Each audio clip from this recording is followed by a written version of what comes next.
வேறெவரிடமும் இல்லை, உண்மையே நோக்கி பார்க்கணும். அருமையான ஒரு கவிகள் இல்லை. என்னுடைய இந்த நாளில் நம்முடைய தியானத்துக்கு என்று எடுத்துக்கொள்ளப்பட்ட வேறு பகுதியின் சாராம்சமும் அதுதான். எங்கிருந்தும் இல்லை, எவரிடமிருந்தும் இல்லை. மனுஷனை நம்புவதை பார்க்கிறோம், கர்த்தர் பேரில் பற்றுதலாக இருப்பதே நலம். அல்லேலூயா, அல்லேலூயா. கர்த்தர் எவ்வளவு நல்லவர் பாருங்க. இந்த வார்த்தைகளை உறுதிப்படுத்தி கொடுக்கிறேன். கண்களை மூடி ஒரு சின்ன ஜபம் செய்துவிட்டு நாம் இந்த பகுதியை ஆரம்பிக்கிறோம். கிருபையின் தேவனே, உடைய நல்ல கிருபைக்காய் மற்றும் நன்றி செலுத்துகிறோம். கர்த்தர், உண்மை மாத்திரம் நாங்கள் நோக்கி பார்க்கிறோம்.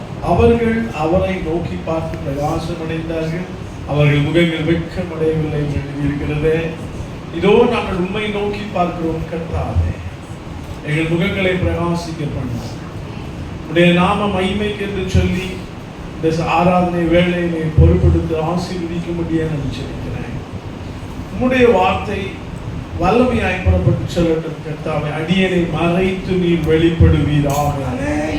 ஆண்டவரே, நீர் அன்றைக்கு இஸ்ரவேல் ஜனங்களிடத்துல சீனாய் மலையிலிருந்து பேசினது போல இந்த நாளில் இந்த இடத்தில் நீர் பேசும்படியாய் நாங்கள் ஜெபிக்கிறோம்.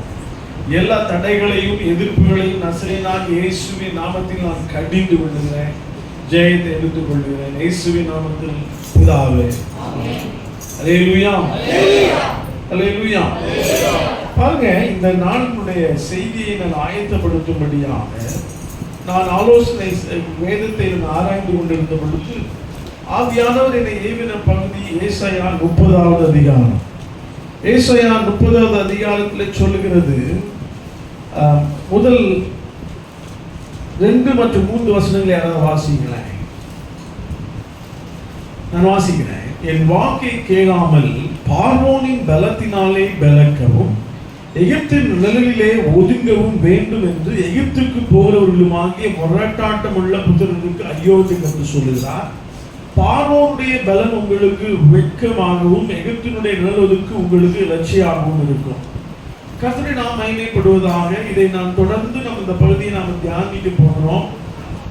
இந்த பகுதியை தியானிக்க வேண்டும் என்று இருதயத்தில் நான் ஏவப்பட்டேன். அப்பொழுது நான் அநேக காரியங்களை யோசிக்க ஆரம்பித்தேன். இந்த சாராம்சம் என்ன என்று சொல்லி பார்க்கும் பொழுது, தேவனை நம்பாமல் தேவனை விட்டு எகிப்தை சார்ந்து கொண்ட இஸ்ரவேலரை குறித்து இந்த காரியம் சொல்லுகிறதை நாம் பார்க்கிறோம். அவர்களுக்கு ஐயோ என்று எழுதியிருக்கிறதை பார்க்கிறோம். அழகான பாட்டு. நான் பாஸ்டர்ட்ட எதுவுமே சொல்லலை, நான் என்ன எடுக்க போறேன் எதுவுமே தெரியாது அவருக்கு. நான் நேரா வாகனத்துல வந்து இறங்குறேன், அவர் தன்னுடைய வாகனத்துல வந்து இறங்குறார்.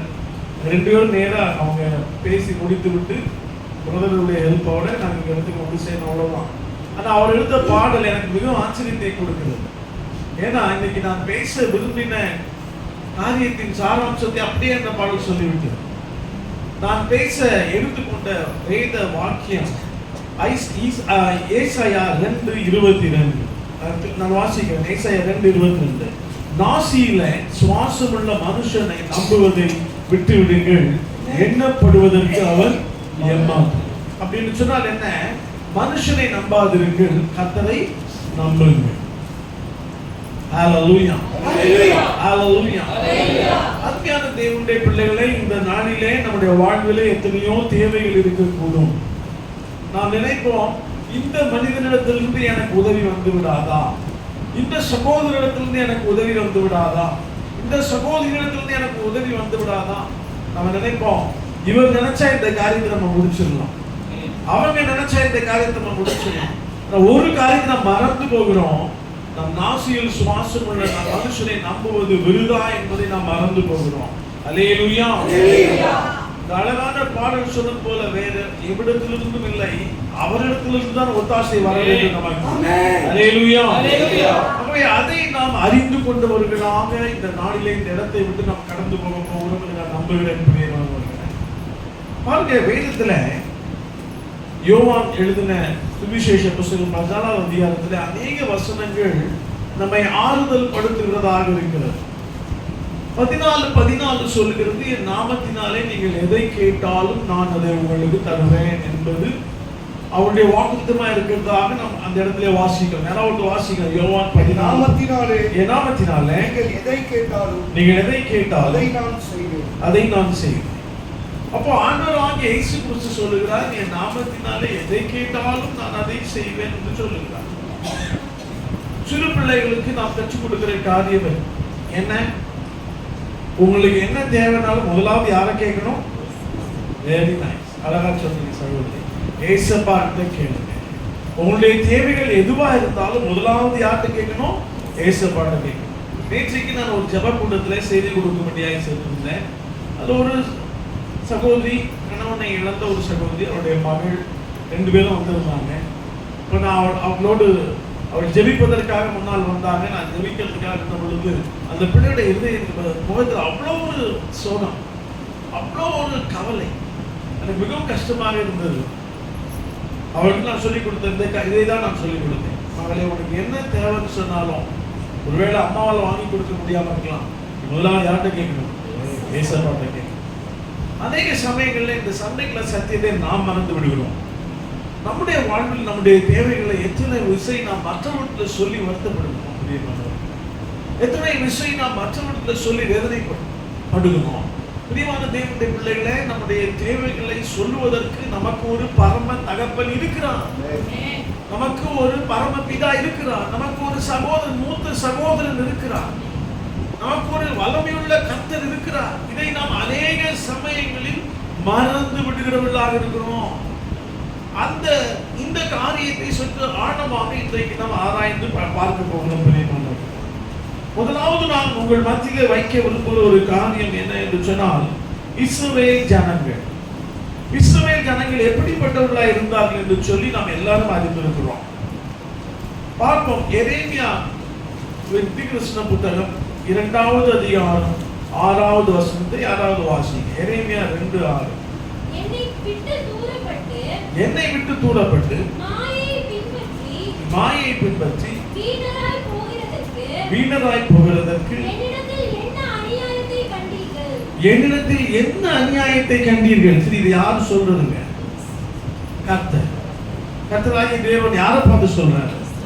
இஸ்ரவேல் ஜனங்களை பார்த்து சொல்றாரு. அவர் சொல்றாரு, என்னிடத்துல என்ன அநியாயத்தை பார்த்தீங்க? என்னை விட்டுட்டு வேற எங்கேயோ போயிட்டீங்களே, என்னிடத்துல என்ன அநியாயத்தை பார்த்தீங்க அப்படின்னு சொல்லி அவர் மிகவும் வருத்தத்தோடு சொல்லுகிறதை தான் இந்த வேத பகுதி நமக்கு சொல்லுகிறது. பிரியமான அருமையான தேவனுடைய பிள்ளைகளை, கர்த்தராகிய தேவன் இன்றைக்கு அநேக சமயங்களிலே நம்மை குறித்து இப்படித்தான் சொல்லுகிறார். என்னை விட்டு தூரம் போவதற்கு என்னிடத்தில் என்ன அநியாயத்தை கண்டீர்கள்? வாலிபத்தில் இருந்த நாட்கள்ல இந்த வசனம் என்னை மிகவும் பாதித்த ஒரு வசனங்களில் ஒன்று. ஏன்னா கர்த்தராகிய தேவன் அவர் சர்வத்தையும் சிருஷ்டித்தவர், ஒரு அண்ட சராசரங்களை உண்டாக்கினவர். அவர் சொல்லாதும் அவர் கட்டளையிட நிற்கும். அவரால் முடியாத காரியம் ஒன்றுமே இல்லை. ஒரு வார்த்தை சொன்னால் அது அப்படியே நடக்கும். ஆனால் அவர் சொல்லுகிறார், என்னிடத்தில் என்ன அநியாயத்தை பார்த்தீங்க? என்ன விட்டு போயிட்டீங்களா? என்கிட்ட என்ன அநியாயத்தை பார்த்தீங்க? இவ்வளவு வேதனையோடு பேசுறாருல ஆண்டவர். நம்ம கூட நமக்கு யாராவது நல்ல நண்பரா இருக்கிறவர் நம்மை விட்டு துரோகம் பண்ணி இன்னொருத்தருக்குள்ள போகும் பொழுது நம்ம எவ்வளவு உணர்ந்து நம்ம நினைப்போம்ல, ஐயோ என்கிட்ட என்ன தப்பா அவன் பார்த்தா இப்படி எனக்கு துரோகம் பண்ணிட்டு போயிட்டாளே, என்னை விரோதிக்கிறவங்களை கூட சேர்ந்துக்கிட்டாளே அப்படின்னு சொல்லி நம்ம வேதனைப்படுவோம். அதே போலதான் நம்மை உண்டாக்கின கர்த்தர் நாம் அவரை விட்டு மற்றவர்களை நாடும் பொழுது, மற்ற தெய்வங்களை நாடும் பொழுது, மற்ற மனிதர்களை நாடும் பொழுது அவரும் வேதனைப்படுகிறார். பிரியமான தேவனுடைய பிள்ளைகளை, கர்த்தருடைய நாமத்திற்கு மகிமை உண்டாவதாக. சற்று ஆழமாக கர்த்தராகிய தேவன் இஸ்ரவேல் ஜனங்களுக்கு செய்த நன்மைகளை நாம் தியானிக்க போகிறோம். இஸ்ரவேல் ஜனங்களுக்கு எத்தனையோ நன்மைகளை கர்த்தர் செய்தார். என்னெல்லாம் செய்தாருங்க சொல்லுங்களேன், நன்மைகளை சொல்லுங்களேன். நீங்க இஸ்ரவேல் ஜனங்களுக்கு கர்த்தர் என்னெல்லாம் நன்மை செய்தார்? வனாந்திரத்துல அவர்களுக்கு இறைச்சியை கொடுத்தார், காடையை கொடுத்து இறைச்சியை கொடுத்தார். வனாந்திரத்துல தூதர்களின் அப்பமாகிய மன்னாவை கொடுத்தார். வேற என்னெல்லாம் செய்தார்? எகிப்தின் அடிமைத்தனத்திலிருந்து அவர்களை விடுதலையாக்கி கொண்டு வந்தார். கொண்டு வந்து அவர்களை வனாந்திரத்திலே அப்படியே விட்டுவிடவில்லை. வனாந்திரத்தில் அவர்கள் நடந்து வருகிற பொழுது அவர்களுக்கு எதிராக இஸ்ரவேலர் பார்வோனின் கூட்டம் வருகிறது, எகிப்தியர்கள் வருகிறார்கள். இந்த பக்கம் சிவந்த சமுத்திரம், அடுத்த பக்கம் பார்வோனுடைய சேனை. அவர்களுக்கு என்ன பண்ண? நடுவுல செங்கடலை 2ஆய் பிளந்து வழியை உண்டாக்கினார். ஒருவேளை அதுவரைக்கும் அப்படிப்பட்ட அதிசயத்தை அவர்கள் நினைத்து கூட பார்த்திருக்க மாட்டார்கள். அழிந்து போய் விடுவோம் என்று நினைத்திருப்பார்கள். ஆனால் தேவன் வழி உண்டாச்சு. தேவனுடைய பிள்ளைகளை நம்முடைய வாழ்க்கையில கர்த்தர் எத்தனை தடவை அப்படி செய்திருக்கிறார், எத்தனை தடவை உங்களுடைய வாழ்க்கையில் அதை செய்திருப்பார். யோசித்து பாருங்க, நீங்க எப்படி இயேசுவை ஏற்றுக்கொண்டீர்கள், நாம் எப்படி கர்த்தரிடத்துல வந்தோம், கர்த்தரிடத்துல வரும் பொழுது நாம் எவ்வளவு பாடுகளில் இருந்து கர்த்தரை விடுதலையாக்கி கொண்டு வந்தார். அதையெல்லாம் நாம் மறந்து விடுகிறோம். பிரியமான தேவனுடைய பிள்ளைகளை, நாம் ஒன்று ஒன்றாக உங்களுக்கு நான் சொல்ல போகிறேன் இந்த நாளில. அந்த பாறையை பிளந்து அதுல இருந்து என்ன உண்டு பண்றாரு? தண்ணீரை வர பண்ணுகிறார். மாறாவை இனிப்பான நீரூற்றாய் மாற்றி, கசப்பான மாறாவை இனிய தண்ணீராய் அவர் மாற்றுகிறார். இது போல எத்தனையோ நன்மைகளை செய்கிறார். பாருங்க, யோசுவாவின் புஸ்தகம் 3வது அதிகாரம் 5வது வசனத்தை வாசிக்கும் பொழுது யோர்தான் அவர்களுக்கு முன்பாக குவிந்து நிற்கிற ஒரு அனுபவத்தை அந்த இடத்துல பார்க்கணும். புரியுமா? யாராவது வாசிங்களேன், யோசுவா 3:5. யோசுவா ஜனங்களை நோக்கி, உங்களை பரிசுத்தம் பண்ணிக் கொள்ளுங்கள், நாளைக்கு கர்த்தர் உங்கள் நடுவிலே அற்புதங்களை செய்வார் என்றார். நாளைக்கு கர்த்தர் உங்கள் நடுவிலே அற்புதங்களை செய்வார் என்றார். 13வது வசனத்தை வாசிங்கள். 13லிருந்து 16 வரைக்கும் வாசிங்கள். சம்பவித்தது என்னவென்றால், சர்வ பூமிக்கும் ஆண்டவராகிய கர்த்தரின் பெட்டியை சுமக்கிற ஆசாரியரின் உள்ளங்கால்கள் யோர்தானின் தண்ணீரிலே பட்ட மாத்திரத்திலே மேலே இருந்து ஓடி வருகிற யோர்தானின் தண்ணீர் ஓடாமல் ஒரு குவியலாக நிற்கும் என்றார். ஜனங்கள் யோர்தானை கடந்து போக தங்கள் கூடாரங்களில் இருந்து புறப்பட்டார்கள். ஆசாரியர்கள் உடன்படிக்கை பெட்டியை ஜனங்களுக்கு முன்னே சுமந்து கொண்டு போய் யோர்தான் மட்டும் வந்தார்கள். யோர்தான் அறுப்பு காலம் முழுவதும் கரை புரண்டு போம். பெட்டியை சுமக்கிற ஆசாரியரின் கால்கள் தண்ணீரின் ஓரத்திலே பட்ட உடனே மேலே இருந்து ஓடி வருகிற தண்ணீர் நின்று சாத்தானுக்கு அடுத்த ஆதாம் ஊர் வரைக்கும் ஒரு குவியலாக குவிந்தது. ஆமென். பாருங்க, அந்த இடத்துல இதுவரைக்கும் இஸ்ரவேல் மக்கள் பார்க்காத ஒரு அதிசயத்தை செய்கிறார். யோர்தான் குவிந்து நிற்கிறதை நாம் பார்க்கிறோம். பிரியமான தேவனுடைய பிள்ளைகளை, இப்படியாக அநேக அற்புதங்களை அவர் நடத்தி கொண்டே வருகிறார். அடுத்தபடியாக பார்க்கிறோம் யோசுவா 6, நீங்கள் வாசிக்க வேண்டாம், 15, 16, 27 வசனங்கள்ல எரிகோவை உடைய பண்ணுகிற தேவனுடைய கரத்தை அந்த இடத்துல நாம் பார்க்க முடியும். எரிகோ ஒரு பெரிய கோட்டை நாம் பார்க்கிறோம். அந்த இடத்துல அந்த கோட்டை மேல ரதங்கள் ஓடுமா, அவ்வளோ பெரிய பெரிய சுவர், அதுதான் கோட்டை என்று சொல்லுகிறார்கள். அந்த எரிகோ கோட்டையை உடைப்பது லகுவான காரியமே கிடையாது. நம்முடைய வாழ்க்கையில கூட எரிகோ கோட்டை போல பெரிய காரியங்கள் இன்னைக்கு கூட இருக்கலாம். நம்ம நினைச்சிட்டு இருப்போம், இதை யாரு உடைக்க போறான்னு நினைச்சிட்டு இருப்போம். ஆனா யாரால முடியும்? இயேசுவால முடியும், கர்த்தரால முடியும்.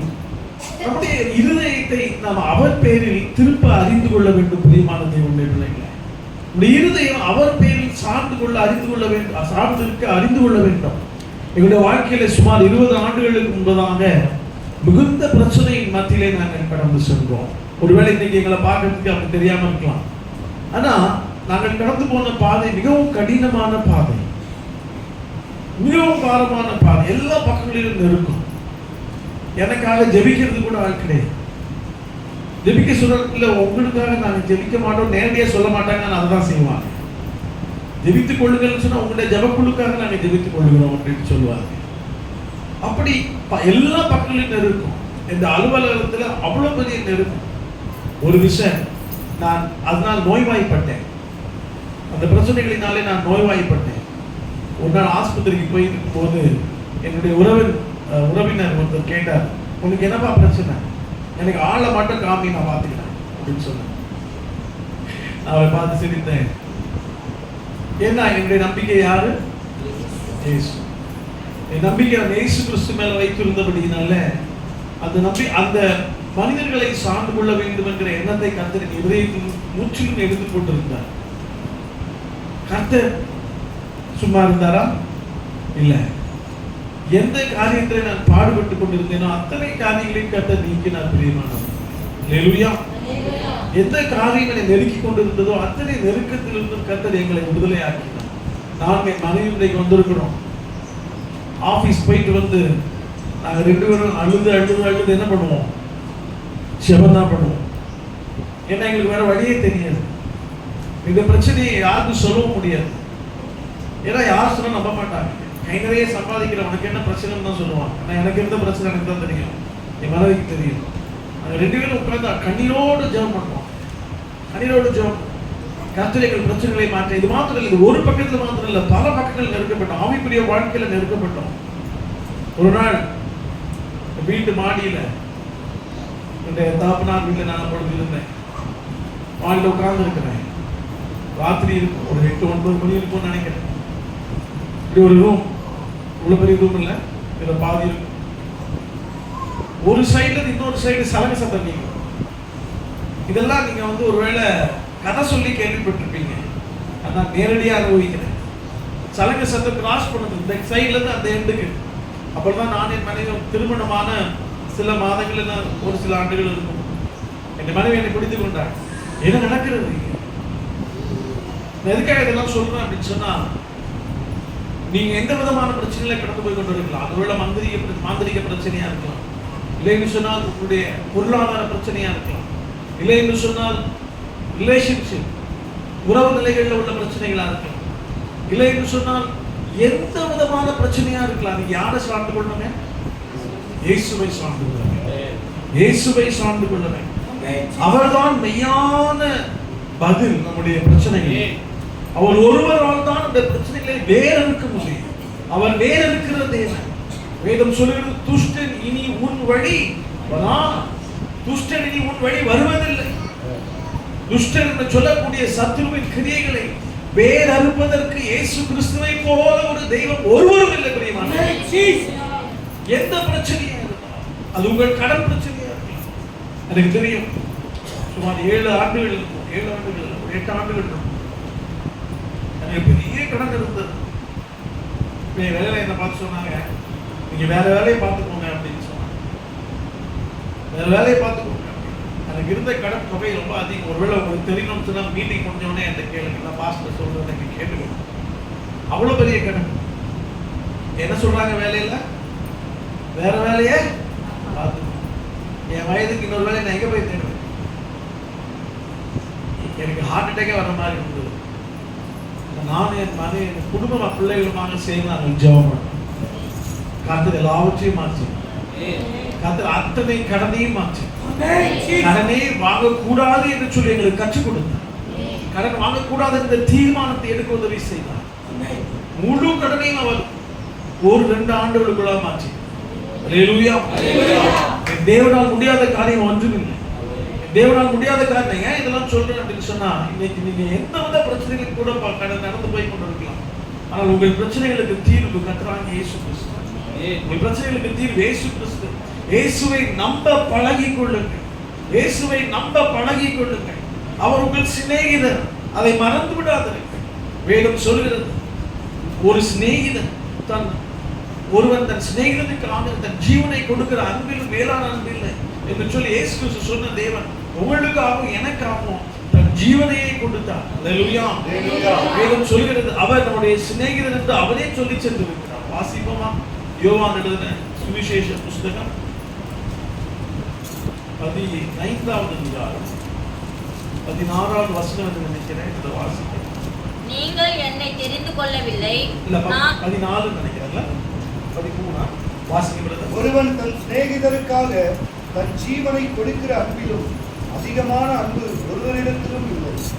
அடுத்ததே வசனம். நான் உங்களுக்கு கற்பிக்கிற யாவையும் நீங்கள் செய்வீர்களானால் என் சிநேகிதராய் இருப்பீர்கள். அப்ப அவர் எப்படி அவரை சிநேகிதரா கொள்ளணும்னு சொல்லி நமக்கு கற்றுக் கொடுத்து சென்றிருக்கிறார். அவர் என்ன சொல்றாருங்க, நீங்க நான் சொல்றதெல்லாம் செய்தீங்கன்னு சொன்னா நான் உங்கள் சிநேகிதர் இல்லை, நீங்கள் என் சிநேகிதரா இருப்பீர்கள் என்று நமக்கு அவர் கற்றுக் கொடுக்கிறார். அல்லேலூயா. எத்தனை பேர் இயேசு கிறிஸ்து உங்கள் சிநேகிதராய் கொள்ள விரும்புகிறீர்கள்? அல்லேலூயா. அல்லேலூயா. அவரை போல உண்மையான சிநேகிதரை நீங்கள் எங்கேயும் கண்டுபிடிக்க முடியாது. அவரை போல மெய் நண்பரை எங்கேயும் நீங்க கண்டுபிடிக்க முடியாது. ஒருத்தர் இப்படி சொன்னார், அவர் ஒரு பெரிய ஊழியக்காரர், அந்த நாள்ல பெரிய ஊழியக்காரர். அவர் படிக்கிற நாள்ல அவருக்கு படிப்பு சரியா வராது. உடனே அவர் சொல்லுவாராம், இயேசு கிறிஸ்துவே நீதான் என் நண்பர், என்கிட்ட வாருன்னு சொல்லி அவருக்கு தனியா ஒரு சேர் போட்டு அங்க உட்கார வச்சுட்டு அவர் இருக்கிறார் விசுவாசத்தோட அவர் படிப்பாராம்.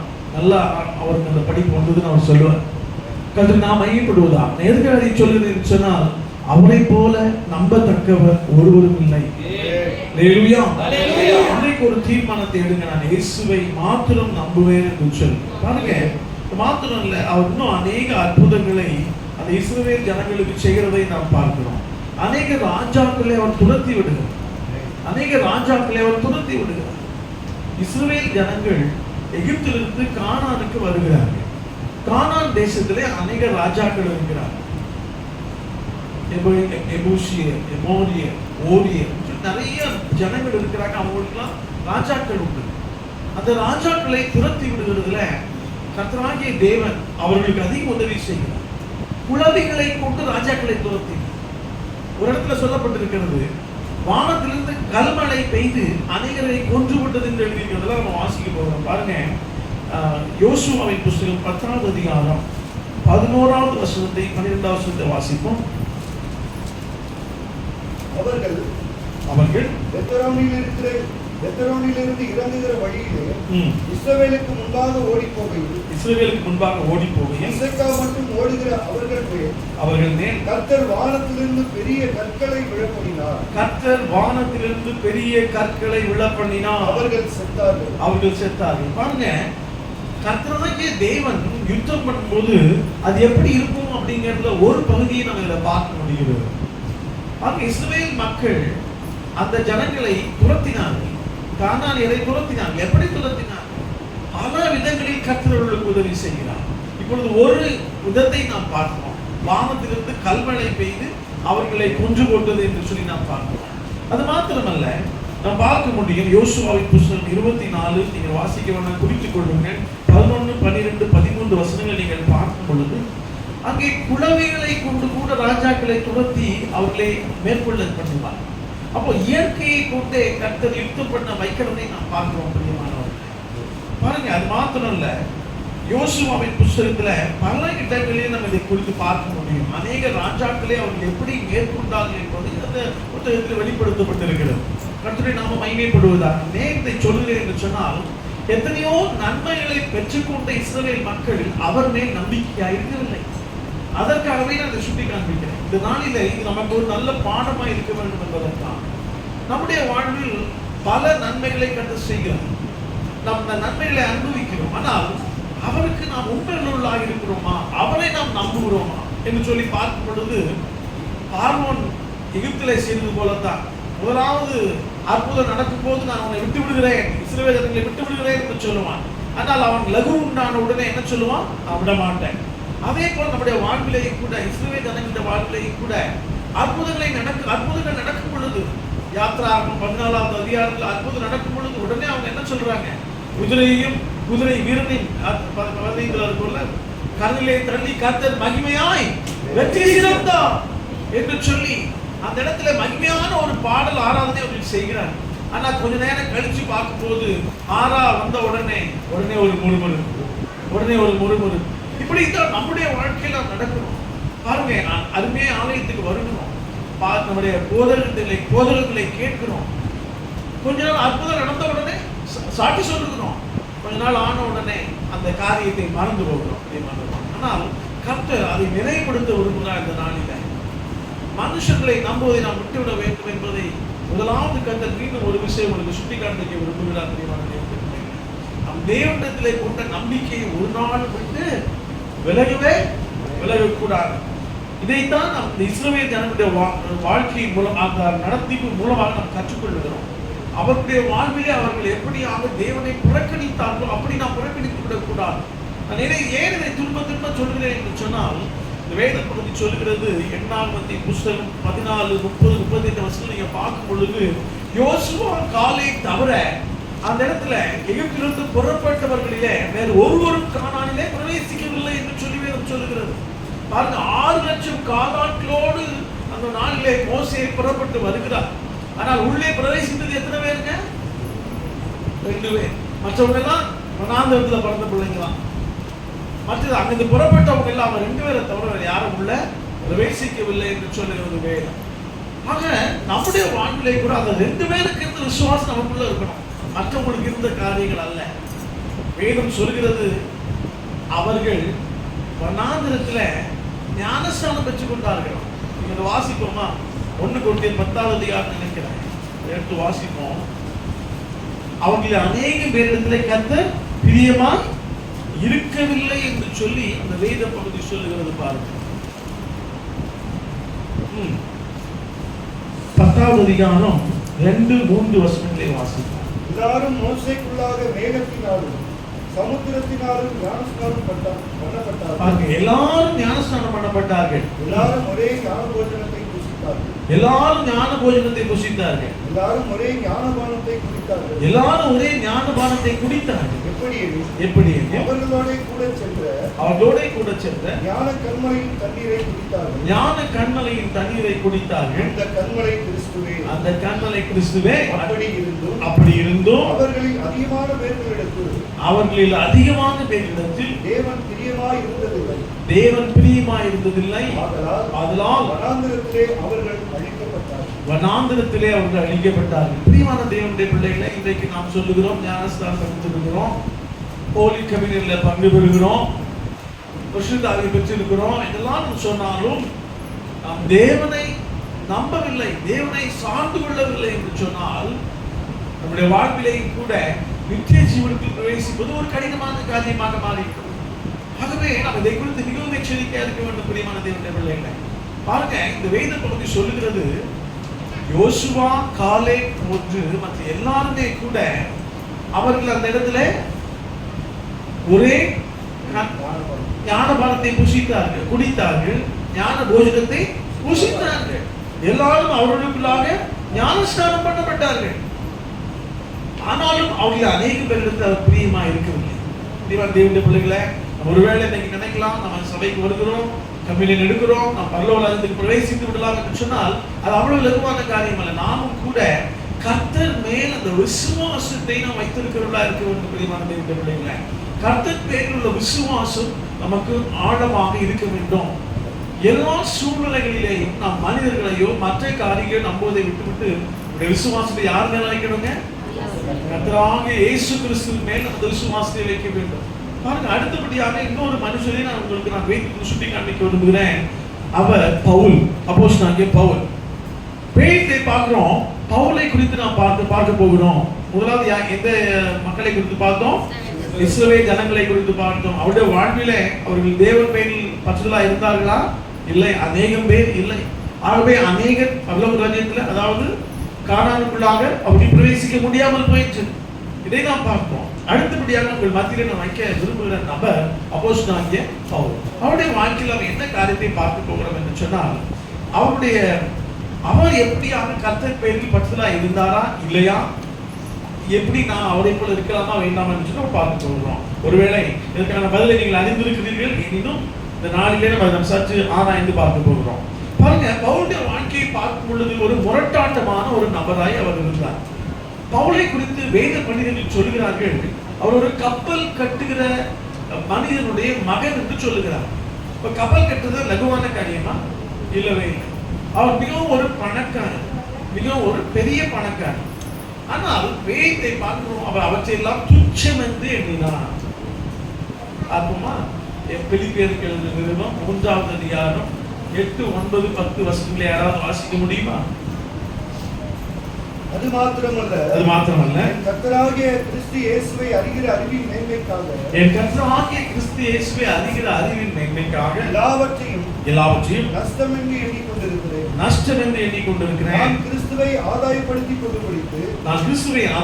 கொள்ளும்படிக்கு நியாயப்பிரமாணத்தினால் வருகிற சுயநீதியை உடையவனாயிராமல் கிறிஸ்துவை பற்றும் விசுவாசத்தினால் வருகிறதும் விசுவாசம் மூலமாய் தேவனால் உண்டாயிருக்கிறதுமான நீதியை உடையவனாயிருந்து கிறிஸ்துவுக்குள் இருக்கிறவன் என்று காணப்படும்படிக்கும், இப்படி நான் அவருடைய உயிர்த்தெழுதலின் வல்லமையும் அவருடைய பாடுகளின் ஐக்கியத்தையும் அறிகிறதற்கும் அவருடைய மரணத்திற்கு ஒப்பான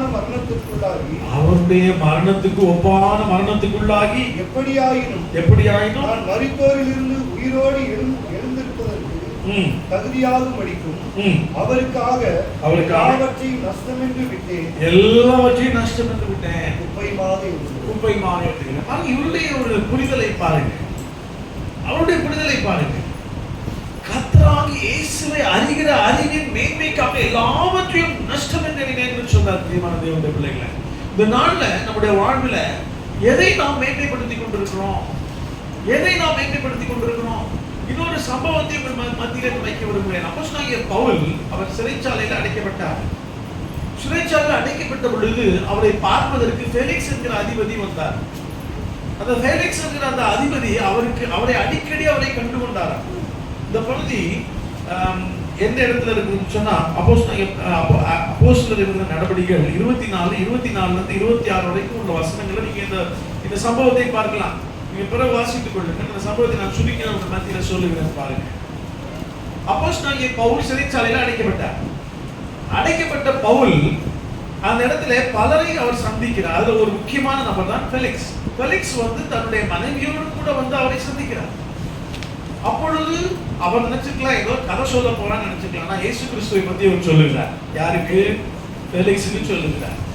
சொல்லிவிட்டு பாவத்தை குறித்தும் இச்சையடக்கத்தை குறித்தும் நீதியை குறித்தும் அவர் கண்டித்து உணர்த்துகிறார். அருமையான தேவனுடைய பிள்ளைகளை, எவ்வளவு ஒரு ஆச்சரியமான ஒரு காரியம் என்று பாருங்க. இவர் சிறைச்சாலையில் இருக்கிறார். இவரை பார்க்கறதுக்கு ஒரு அதிபதி வராரு. அதிபதிக்கு அவர் யாரை கூப்பிட்டு சொல்றாருங்க? இயேசு கூப்பிட்டு சொல்றாரு. அது மாத்திரம் இல்லை, வேற எதையும் கூப்பிட்டு சொல்றாரு?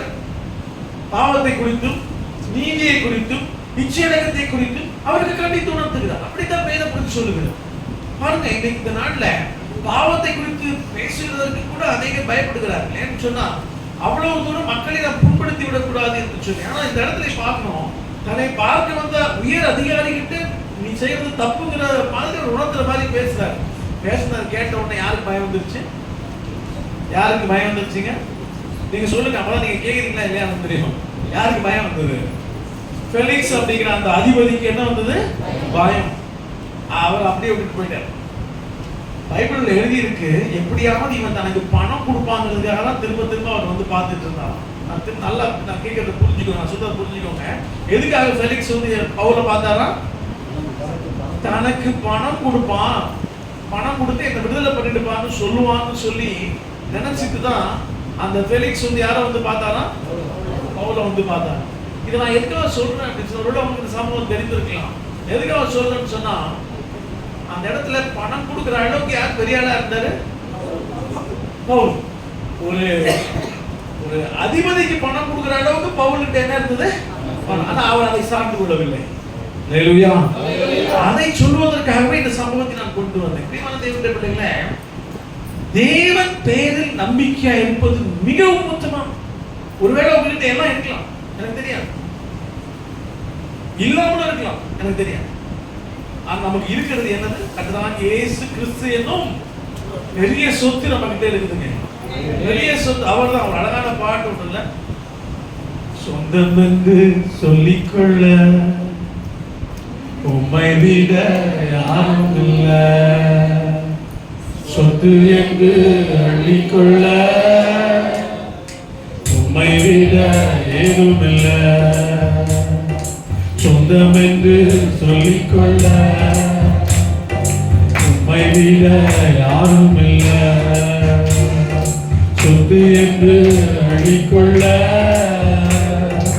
உம்மை விட ஏதும் இல்ல. இயேசுவே இயேசுவே எல்லாம் இயேசுவே இயேசுவே இயேசுவே எல்லாம் இயேசுவே, சொந்தம் என்று சொல்லிக்கொள்ள உம்மை விட யாரும் இல்ல, சொத்து என்று அள்ளிக்கொள்ள உம்மை விட ஏதும் இல்ல. ஹல்லேலூயா. பாருங்க, உலகத்துல கொடுக்கப்பட்ட பெரிய சொத்து நமக்கு யார் தெரியுமா? இயேசு கிறிஸ்து. நான் ஏன் அப்படி சொல்ல தெரியுமா? அவர் இருந்தா உங்களுக்கு எல்லாமே இருக்கு. ஹல்லேலூயா. அவரை கொண்டிருக்க சொந்தமாய் கொண்டிருக்கிற நாம் பாக்கியவான்கள், பாக்கியமே. அவரை கொண்டிருக்கிறபடினால் நம்மகிட்ட இல்லைன்னு சொல்றதுக்கு எதுவுமே இல்லை, எல்லாமே நம்ம கிட்ட இருக்குதுங்க. எல்லாம் இருக்குது. பாருங்க, ஒரு சின்ன கதையை அப்போ கர்த்தராகிய இயேசு கிறிஸ்து சொல்றாரு. பெரிய ஒரு ராஜா இருந்தார்.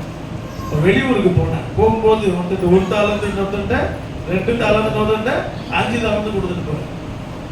போய் திரும்ப வந்தப்ப 2 தாலந்து உள்ளவன் அதை 4ஆ மாத்தி இருந்தான், 5 தாலந்து உள்ளவன் 10ஆ மாத்தி இருந்தான், 1 தாலந்து புதைச்சு வச்சுட்டான். நடந்த காரியம் என்ன? இந்த 1 தாலத்தை எடுத்து 5 தாலந்து வச்சிருந்தவன்ட்டு ஆண்டு கொடுக்குற அவர் என்ன சொல்றாரு? இல்லாதவனவனும் உள்ளவனவனும் அவனுக்கு கொடுக்கப்படும், இல்லாதவனவனும் அவனுக்கு உள்ளதும் எடுத்துக் கொள்ளப்படும் சொல்றாரு. இப்போ நம்ம தெரிந்து கொள்ள வேண்டிய காரியம் என்ன? 1 தாலத்தை வச்சிருந்தான் பாருங்க, அதை அவன் மல்டிப்ளை பண்ணாம விட்டான், அதை பெருக்காம விட்டுட்டான். அது பெரிய தப்பு தானே. நம்ம இடத்துல ஆண்டவர் கேட்டா அதுதான் கேட்பேன், நான் உங்கள்கிட்ட எத்தனையோ தாலந்து கொடுத்தேன், என்ன பண்ணியிருக்கேன்? உனக்கு நான் 1 தாலந்து, நீங்க சொல்லலாம் எனக்கு தாலந்தே இல்லைன்னு யாருமே சொல்ல முடியாது. எனக்கு ஆவியானவர் நான் சொல்லி கொடுத்தாரு, 1 தாலந்து இல்லாம எந்த கிறிஸ்தவனும் கிடையாது. ஏன் தெரியுமா? எதுவுமே இல்லைனாலும் இயேசு கிறிஸ்து இருக்கிறார். அல்லேலூயா, அல்லேலூயா, அல்லேலூயா. இயேசு கிறிஸ்து உங்களுக்குள்ளாக இருப்பார் என்பதை நீங்கள் விசுவாசிப்பீர்கள் சொன்னால் எல்லாவற்றையும் நீங்கள் பெற்றுக்கொள்ள முடியும். வேதம் சொல்லுது, இல்லாதவைகளை இருக்கிறவைகளை போல காண்கிறதே, இல்லாதவைகளை இருக்கிறவைகளை போல காண்கிறதே. அவர் தீமையை நன்மையாய் மாற்றுகிறதே, அவர் துக்கங்களை சந்தோஷமாய் மாற்றுகிறதே, அவர் புலம்பலை ஆனந்த களிப்பாய் மாற்றுகிறதே. அவரால் கூடாத காரியம் ஒன்றும் இல்லை. அப்ப நீங்க யாரும், நானும் சரி நீங்களும் சரி, என்கிட்ட ஒண்ணும் இல்லைன்னு சொல்லவே முடியாது. நமக்கு எல்லாம் உடைய இயேசு கிறிஸ்து நம்மோடு கூட இருக்கிறார். ஆகவே அவரை பெற்றுக்கொண்ட ஜனமாகிய நாம் அவர் பேரில் நம்பிக்கை வைக்க நாம் பழகிக்கொள்ள வேண்டும். அவர் பேரில் நம்பிக்கை வைக்க நாம் பழகிக்கொள்ள வேண்டும். பவுலை குறித்து நாம் பார்த்துக் கொண்டிருக்கிறோம். வேதம் சொல்கிறது, பவுல் ஒரு முரட்டாட்டமான மனிதனாக இருக்கிறார். அவர் கிறிஸ்தவர்களை துன்பப்படுத்தி கொண்டிருந்தார். ஆனால் அவரை ஏற்ற வேளையிலே கண்டு சந்தித்தார். சந்தித்த பிற்பாடு அவருடைய வாழ்க்கையில திருப்பமே கிடையாது. நம்முடைய வாழ்க்கையில கூட ஆண்டவர் சந்திச்சார். எல்லாரும் எத்தனை பேரை சந்திச்சார்? அல்லேலூயா சொல்லுங்க. ஆமென். இப்ப பெரும்பாலான பிள்ளைகள் நீங்க அல்லேலூயா சொன்னீங்க, நான் விசுவாசிக்கிறேன் உங்களை எல்லாரையும் கண்டு சந்திச்சிருக்கீங்க. அதுதான் நீங்க ஆலயத்தில் இருக்கிறீர்கள். அப்போ சந்தித்தனா எத்தனை விசை நாம் மனதிலே நம் தோல்வியை உற்றவர்களை போல காணப்படுகிறோம், மனம் துவண்டு காணப்படுகிறோம், மனதிலே நாம் பின் தங்கினவர்களாய் காணப்படுகிறோம். பிரியமான தேவனுடைய பிள்ளைகள், அப்படி இருக்க நாம் கூடவே கூடாது. ஏன் தெரியுமா? நம்ம கூட யார் இருக்கிறது? இயேசு கிறிஸ்து. அப்போஸ்தலனாகிய பவுலுடைய வாழ்க்கையிலே பார்க்கிறோம், அவருக்கு பல கஷ்டங்கள் வந்தது. வேதத்துல நீங்க 2 கொரிந்தியர் 11ஆம் அதிகாரத்தை பிற்பாடு நீங்க எடுத்து வாசித்து பாருங்க, அவர் எவ்வளவுலாம் கஷ்டப்பட்டார் என்று எழுதி இருக்கிறார்.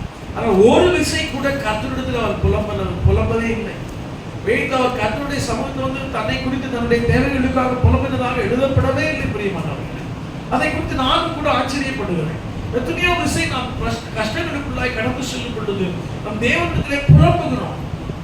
தேவனிடத்தில், ஐயோ எனக்கு இப்படி கஷ்டம் வந்து விட்டதே, ஏன் எனக்கு இப்படிப்பட்ட கஷ்டம், ஏன் எனக்கு இப்படிப்பட்ட பாடு, எத்தனை விஷயம் நாம் புலம்புகிறோம். பிரியமான தேவனுடைய பிள்ளைகளை, ஒன்றை மறந்து விடுகிறோம், எல்லாவற்றையும் மேற்கொண்டு ஜெயப்படுத்த தேவன் அவர் நம்மோடு கூட இருக்கிறார். நமக்கு ஜெயம் கொடுக்கும்படியாக நம்மோடு கூட இருக்கிறார்.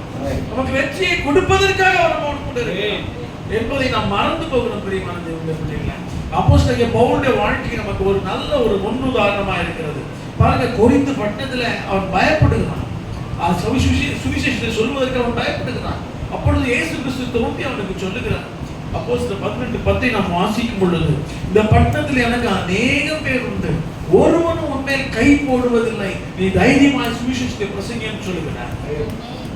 பாருங்கள், இயேசு கிறிஸ்து நம்முடைய வாழ்விலும் கூட அநேக சமயங்களிலே இடைப்பட்டு இருக்கிறார். இடைப்படாதவர்கள் ஒருவேளை அநேகர் இல்லை. உங்களுடைய வாழ்க்கையில் இடைப்பட்டு அநேக காரியங்களை பேசி இருக்கிறார், அநேக காரியங்களை செய்திருக்கிறார், அநேக காரியங்களை சொல்லி இருக்கிறார். ஆனாலும் கூட மனம் தவழ்ந்து போகிறோம், மனம் துவண்டு போகிறோம் அநேக காரியங்கள்ல.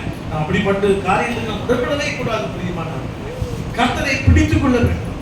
எப்படி அப்போஸ்தலனாகிய பவுல் தேவனை பிடித்துக் கொண்டாலும் அவருக்கு வந்த பாடுகள் மத்தியில பாருங்க, அவரை அநேக சமயங்களில் அடித்து போட்டு விட்டார். லீஸ்திராவிலே அப்போஸ்தலனாகிய பவுல் எழுதின பவுலுடைய அப்போஸ்தல நடவடிக்கைகள்ல 14ஆம் அதிகாரத்தை நீங்க பார்க்கும்போது, லீஸ்திரா பட்டணத்திலே அவரை அடித்து போட்டு விட்டார்கள். செத்தவனை போல அவர் கிடக்கிறார். ஆனாலும் கூட சற்று நேரத்தை எழும்பி போய் அவர் மற்ற பட்டணங்களில் போய் சுவிசேஷத்தை சொல்லுகிறது அந்த அதிகாரத்தில் எழுதப்பட்டிருக்கும். பிரியமானவர்களே, அவரை குறித்து எழுதப்பட்ட அநேக சரித்திர சம்பவங்கள்ல அந்த பகுதி மிகவும் ஆச்சரியமாக இருக்கும். என்று சொன்னால், ஒரு பிறவி சப்பானியை அவர் சுகமாக்குகிறார். அவரும் பர்னபாவுன்னு நான் நினைக்கிறேன். ஆமா, அவர்கள் சுயமாக்கும் பொழுது அவரை பார்த்து இவர்கள் தான் தெய்வங்கள் என்று சொல்லி அவரை வணங்க வந்து விடுகிறார்கள். அப்படிப்பட்ட காரியம் நடக்கிறது. ஆனால் சற்று நேரத்தில் யூதர்கள் வந்து அவர்களுக்கு விரோதமான காரியங்களை செய்தபடியினால் அவர்கள் துரத்தப்படுகிறதை நாம் பார்க்கிறோம். பிரியமான தேவனுடைய பிள்ளைகளை, கர்த்தருடைய சுவிசேஷத்தை சொல்லுகிறது நிமித்தமாக அவர் எத்தனையோ பாடுகளுக்கு உட்பட்டார். ஆனால் அவைகளை அவர் துச்சமாக நினைத்தார். நான் எதை அப்படி சொல்ல முடியும் என்று சொன்னா, அப்போஸ்தலனாகிய பவுல் எருசலேமுக்கு போக வேண்டாம் என்று அவர் எச்சரிக்கப்படுகிறார். வாசிப்போம்.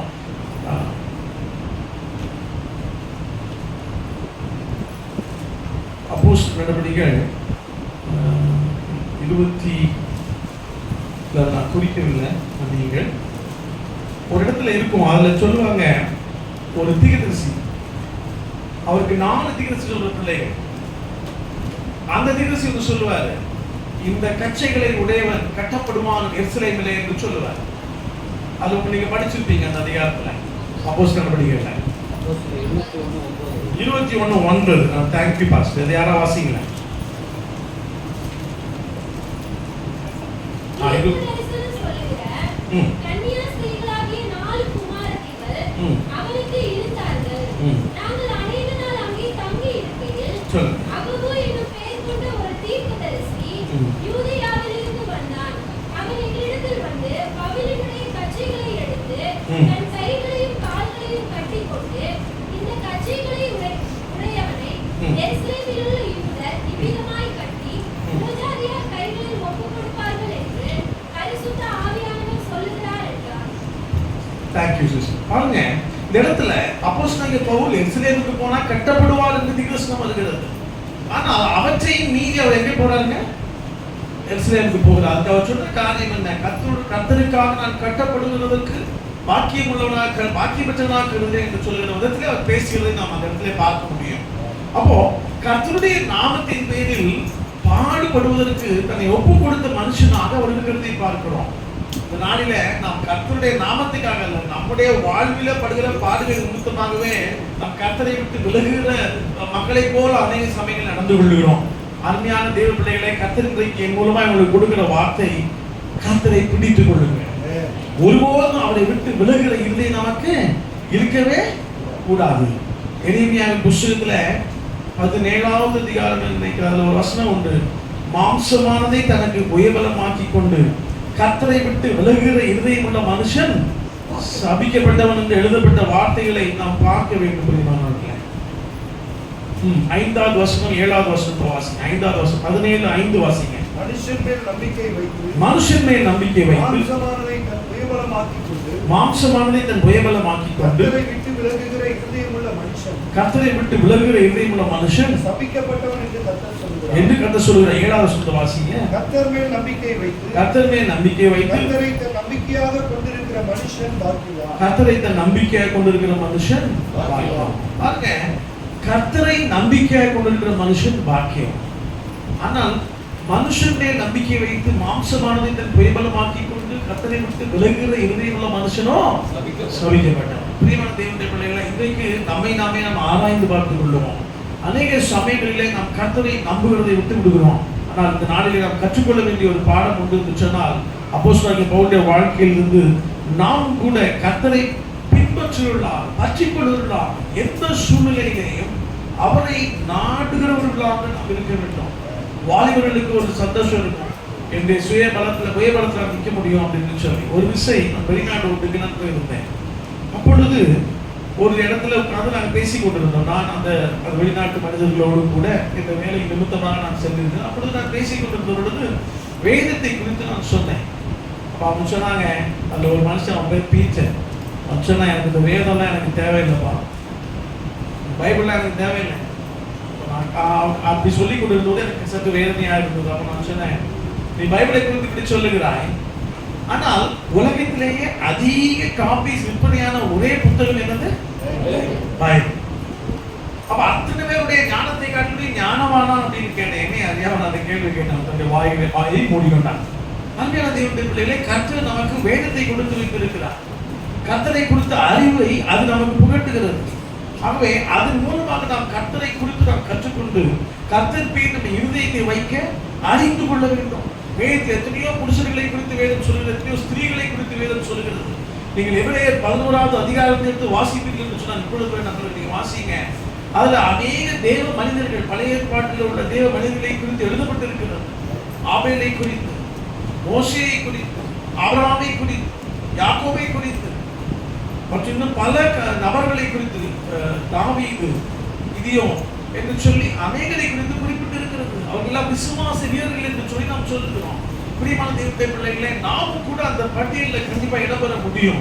எப்படி இருந்தால் நம்ம இடம்பெற முடியும்? கர்த்தரை நம்முடைய நம்பிக்கையாய் கொண்டிருந்தால் நாம் ஒரு நாளில் கர்த்தரால் அங்கீகரிக்கப்பட்டவர்களாய் நாம் நிற்க போகிறோம். மல்கியாவின் புஸ்தகம் 3ஆம் அதிகாரம் 16, 17 வசனம் நீங்க வாசிக்கும் பொழுது வேதம் சொல்லுகிறது, கர்த்தருக்கு பயந்தவர்களுக்காகவும் அவருடைய நாமத்தை தியானிக்கிறவர்களுக்காகவும் ஒரு ஞாபக புஸ்தகம் வைக்கப்பட்டிருக்கிறது என்று சொல்லி இருக்கிறது. பிரியமான தேவனுடைய பிள்ளைகளே, வேதம் சொல்லுகிறது, கர்த்தருக்கு ஊழியம் செய்கிறவர்களுக்கு ஊழியம் செய்யாதவர்களுக்கு ஒரு வித்தியாசத்தை நான் காண்பிப்பேன் அப்படின்னு சொல்லி அந்த அதிகாரத்தை அவர் எழுதி, கர்த்தராகிய தேவன் எழுதி இருக்கிறார். மாத்திரமல்ல, சங்கீதங்களின் புஸ்தகம் 31, 19, 20 வசனம் நீங்க வாசிப்பீங்கன்னு சொன்னா, கர்த்தருக்கு பயந்தவர்களுக்காகவும் மனுபுத்தருக்கு முன்பாக அவரை நம்புவர்களுக்கும் கர்த்தர் உண்டு பண்ணி வைத்திருக்கிற நன்மை எவ்வளவு பெரிதா இருக்கிறது என்று சொல்லி அந்த வசனம் நமக்கு கற்றுக் கொடுக்கிறது. பிரியமான தேவனுடைய பிள்ளைகளே, நம்ம வேத வசனத்தை ஆராய்ந்து பார்க்க வேண்டும். அநேக சமயங்களில வேதத்தை நாம் ஆராய்ந்து பார்க்கிறதை விட்டு விடுகிறோம்.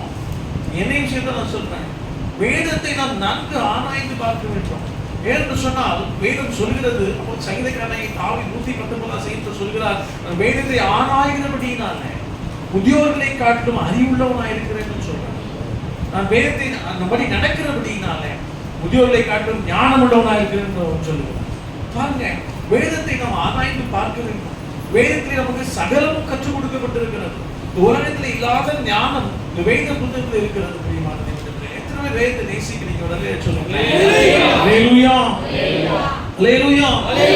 வேதம் சொல்லுகிறது, அவன் செய்வதெல்லாம் வாய்க்கும். யார் செய்யறதெல்லாம் வாய்க்குங்க? வேதத்தின் மேல் தியானமாய் இரவும் பகலும் அதன் மேல் தியானமாயிருந்து வாசிங்க. சங்கீதம் 1, 2, 3 வசனங்கள் வாசிங்க. கர்த்தருடைய வேதத்தில் பிரியமாயிருந்து கர்த்தருடைய வேதத்தில் பிரியமாயிருந்து இரவும் பகலும் அவருடைய வேதத்தில் தியானமாயிருக்கிற மனுஷன் பாக்கியவான். இரவும் பகலும் அவருடைய வேதத்தின் மேல் தியானமாய் இருக்கிற மனுஷன் பாக்கியவான். அவன் நீர்க்கால்களின் ஓரமாய் நடப்பட்டு அவன் நீர்க்காலின் ஓரமாய் நடப்பட்டு தன் காலத்தில் தன் கனியை தந்து தன் காலத்தில் தன் கனியை தந்து இலையுதிராதிருக்கிற மரத்தைப் போல் இருப்பான். இலையுதிராதிருக்கிற மரத்தை போல் இருப்பான். அவன் செய்வதெல்லாம் வாய்க்கும். அவன் செய்வதெல்லாம் வாய்க்கும். அவன் செய்வதெல்லாம் வாய்க்கும். பாருங்க, நமக்கு இருதயத்துல, அதாவது நம்ம வேதத்தை தியானித்து இரவும் பகலும் அதன் மேல் பிரியமாயிருந்து அதை தியானித்து நம்ம செயல்படும் பொழுது நாம் செய்வதெல்லாம் வாய்க்கும். அது மாத்திரம் இல்லை, அவன் நீர்க்காலின் ஓரமாய் நடப்பட்டு தன் காலத்தில் தன் கனியை தந்து இலையுதிராதிருக்கிற மரத்தை போல இருப்பான். பாருங்க, தன் காலத்தில் தன் கனியை தருகிற மரம், அப்படித்தான் நாம் இருக்க வேண்டும். பிரியமானவர்களே, எத்தனையோ குடும்பங்கள்ல பிரச்சனைகள். என்ன பிரச்சனை? பிள்ளைகளுடைய காரியங்களை குறித்து பெற்றோருக்கு அவ்வளவு வேதனை. ஏன்னா தன் காலத்தில் தன் கனியை கொடுக்க மாட்டேன் என்கிறார். ஆனா அதற்கு காரணம் என்ன? பெற்றோர்களாகிய நாம் என்ன செய்யணும்? பாருங்க, அந்த பிள்ளைகளை நல்ல வழியை நடத்த வேண்டும் என்பது ஒன்று. ஆனால் அதற்கு எல்லாத்துக்கும் மேலாக நாம் வேதத்தின் மேல் பிரியமா இருக்க வேண்டும். வேதத்தின் மேல் தியானமா இருக்க வேண்டும். இரவும் பகலும் அதை தியானிக்க வேண்டும். இரவும் பகலும் அதன் மேல் பிரியமா இருந்ததை தியானித்து அதனை நடக்க நாம் பிரயாசப்படும் பொழுது ஆண்டவராகிய தேவனை கண்டிப்பா நடக்கணுங்கிற மாதிரி கூட சொல்லல. நீங்க 103 சங்கீதம் 17, 18 வாசிக்கும் பொழுது பிரயாசப்படுதலையே கர்த்தர் அங்கீகரிக்கிறவராய் இருக்கிறார் என்பதை நீங்கள் புரிந்து கொள்ள முடியுமா? பிரியமான தேவனுடைய பிள்ளைகளே, எத்தனை பேர் நாம் பிரயாசப்படுகிறோம்? எத்தனை பேர் வேதத்தின்படி நடக்க நாம் பிரயாசப்படுகிறோம்? வேதம் சொல்கிறது சங்கீதம் 119, 1 கர்த்தருடைய என்ன வசனம் சொல்லுங்க, வாசிங்களேன். 119, 1. கர்த்தருடைய வேதத்தின்படி நடக்கிற கர்த்தருடைய வேதத்தின்படி நடக்கிற உத்தம மார்க்கத்தார் பாக்கியவான். உத்தம மார்க்கத்தார் பாக்கியவான். பாக்கியவான்கள் பாக்கியவதி. அப்ப அந்த வேத வசனம் தெரிஞ்சாதானே அதுபடி நடக்க முடியும். எத்தனை பேர் வேதத்தை படிப்பீங்க? அலையில சொல்லுங்களேன். இதுல ஒரு குறிப்பிட்ட நான் கொஞ்சம் பேர் தான் அலையில சொல்றதை பார்க்கிறேன். அப்ப நிறைய பேர் நீங்க படிக்கிறது இல்லையா? இப்ப நான் இன்னொரு வாய்ப்பு கொடுக்குறேன் உங்களுக்கு. நாங்கெல்லாம் வேதம் படிக்கிறோம்னு சொல்றவங்க மாத்திரம் அலையில சொல்லுங்க. பாருங்க, நான் கர்த்தரை துதிக்கிறேன். அநேக பேர் சொன்னீங்க, அதுக்காக நான் கர்த்தரை துதிக்கிறேன். பிரியமான தேவனுடைய பிள்ளைகளே, வேதத்தின்படி நம்ம நடக்க வேண்டும் என்று சொன்னால் முதலாவது வேதத்தை நம்ம அறிந்து கொள்ள வேண்டும். வேதத்தை அறியணும்னு சொன்னா அதை நம்ம படிக்கணும். ஒரு இடத்துக்கு நாங்க போயிருந்தோம். அங்க இந்த வாலிபர்கள் மத்தியில கூட்டம் நடத்தும் பொழுது அநேகம் பிள்ளைகள் ஒரே குறிப்பு எழுதி கொடுத்திருந்தாங்க. என்ன தெரியுமா? நான் வேதத்தை படிக்கிறேன், எனக்கு புரியல. இன்னும் சில பிள்ளை எழுதி கொடுத்தாங்க, வேதம் படிக்கணும்னு நினைக்கிறேன், நான் படிக்க முடியல, எனக்கு சோம்பேறித்தனமா இருக்கு, இப்படிலாம் எழுதி கொடுத்திருந்தாங்க. ஆனா பாருங்க, அது வாலிப பிள்ளைகளோட வாழ்க்கையில மாத்திரம் இல்லை, பெரியவங்க வாழ்க்கையில உண்மை அதுதான். அநேகம் பேர் வேதத்தை படிக்கிறது இல்லை. படிக்கணும்னு நினைக்கிறீங்க, ஆனா அதை படிக்கிறது இல்லை. அது ஒரு சிஸ்டமேட்டிக்கா படிக்கணும். ஒவ்வொரு நாளும் குறைந்தது 4 அதிகாரம் நம்ம படிக்கணும். அதுபடி நடக்கிறதுக்கு நம்ம பிரயாசப்படணும். அப்படி நம்ம பிரயாசப்படும் பொழுதுதான் கர்த்தர் நமக்கு உதவி செய்ய முடியும். முடியுமான தேவனுடைய முறைகளை கர்த்தரை நாம் மையப்படுவதா. பாருங்க, இந்த இடத்துல நம்ம பார்க்கிற காரியம் என்ன? அப்போஸ்தலனாகிய பவுல் தேவன் மேல நம்பிக்கையை வைத்திருந்தார். அவருக்கு வந்த எல்லா சோதனைகளிலேயும் கூட அவர் கர்த்தர் பேரில் பற்றுதலாயிருந்தார். அந்த 2 காரியத்தையும் நம்ம மத்தியில வைக்க விரும்பினேன். அவர் கர்த்தர் மேல் விசுவாசம் உடையவராயிருந்தார்.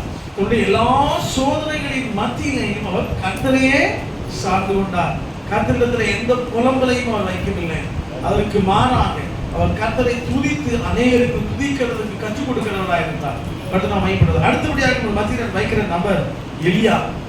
எலியாவை குறித்து நாம் பார்க்கிறோம். எலியா எப்படிப்பட்ட நபராக இருக்கும்? நம்ம 2 பேரை 2 கூட்டத்தை பார்த்திருக்கிறோம். ஒன்று இஸ்ரவேல் ஜனங்கள், அடுத்தது அப்போஸ்தலனாகிய பவுல். 3வது ஒரு நபரை நான் உங்களுக்கு சுட்டி காண்பிக்க விரும்புகிறேன். அவர்தான் எலியா. எலியாவை குறித்து வேதம் என்ன சொல்லுகிறது? எலியானா உடனே நமக்கு ஞாபகம் வர சம்பவம் என்ன?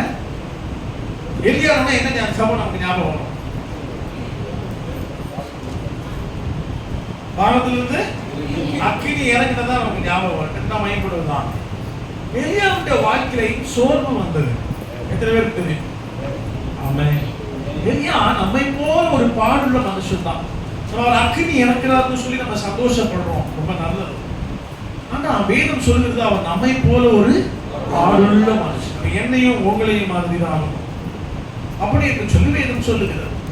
இந்த எலியாவின் வாழ்க்கையில் நடந்த காரியம் என்ன?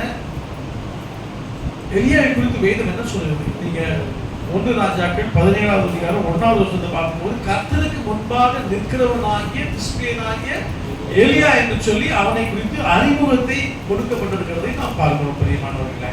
அப்போ இந்த எலியா ஒரு தேவ மனுஷன் என்பதுதான் முக்கியமான ஒரு காரியம். தேவனுக்கு முன்பாக நிற்கிற மனுஷன், அதாவது தேவனை தேடுகிற மனுஷன், தேவனிடத்திலே ஜெபிக்கிற மனுஷன். அது ஒரு முக்கியமான ஒரு அடையாளமாக அவருக்கு கொடுக்கப்படுகிறது.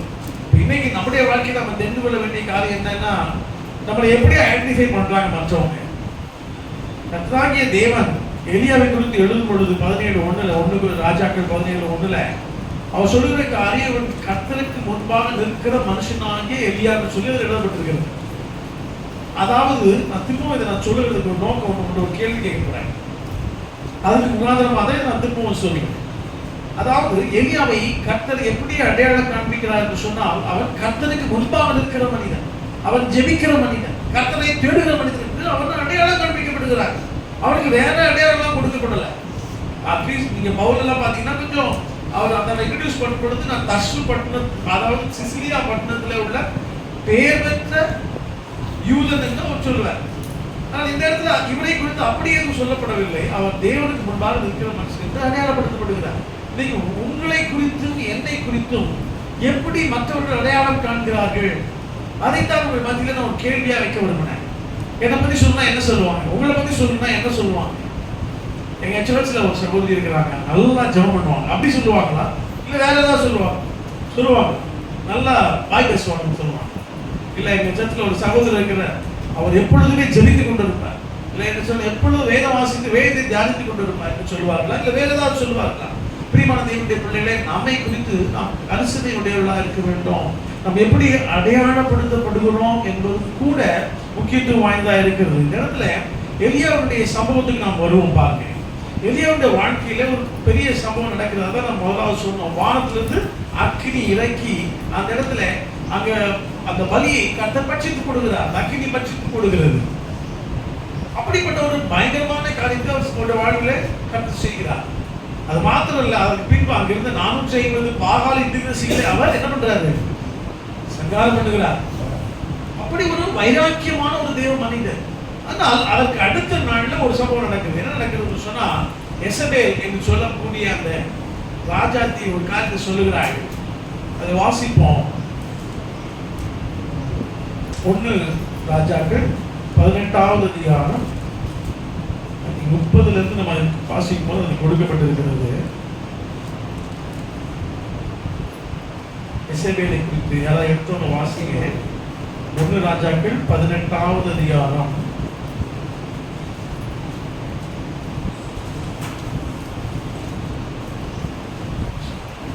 19 இருக்கு. 19 2வது வசனம். அப்பொழுது இயேசபேல் எலியாவினிடத்தில் ஆள் அனுப்பி அவர்களில் ஒவ்வொருவருடைய பிராணனுக்கு செய்யப்பட்டது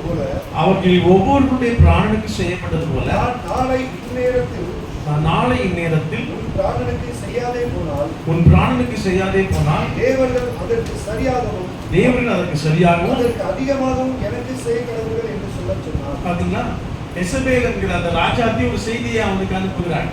என்ன செய்தி? நீ இன்றைக்கு இப்படி செய்தாய், பாகாலின் இந்த சிலை கொண்டு போட்டாய், நாளைக்கு உனக்கு இப்படியே செய்யப்படும் என்று சொல்லி அனுப்புகிறார். இதை கேள்விப்பட்ட உடனே அங்க என்ன உண்டாகிறது? எலியாவுக்கு பயம், சோர்வு உண்டாகிறது. பெரிய ஒரு காரியத்தை செய்து முடித்தார், கர்த்தருடைய வார்த்தையின்படி நடந்தார், எல்லாவற்றையும் அருமையாய் செய்தார், நல்லது. ஆனால் இந்த செய்தியை கேட்டவுடன் நம்மை போல அவரும் பயந்துருவார். அவர் மாத்திரமல்ல, அவர் போய் ஒரு சூளை செடியின் கீழ் படுத்துக்கொண்டு நித்திரை பண்ணினதாக 5வது வசனம் சொல்லுகிறது. ஆனால் கர்த்தர் அவரை விடவில்லை. அவரை தட்டி எழுப்புகிறார், அப்பம் கொடுக்கிறார். பின்பு அவர் திரும்ப 40 நாட்கள் எழுப்பி ஓடுகிறார். எல்லாம் நடக்கிறது, நல்லதுதான். அவர் சோர்ந்து போய் ஆண்டரை பார்த்து சொல்றார், அப்பா என்ன பண்ணிடுங்க, எடுத்து கொடுங்க.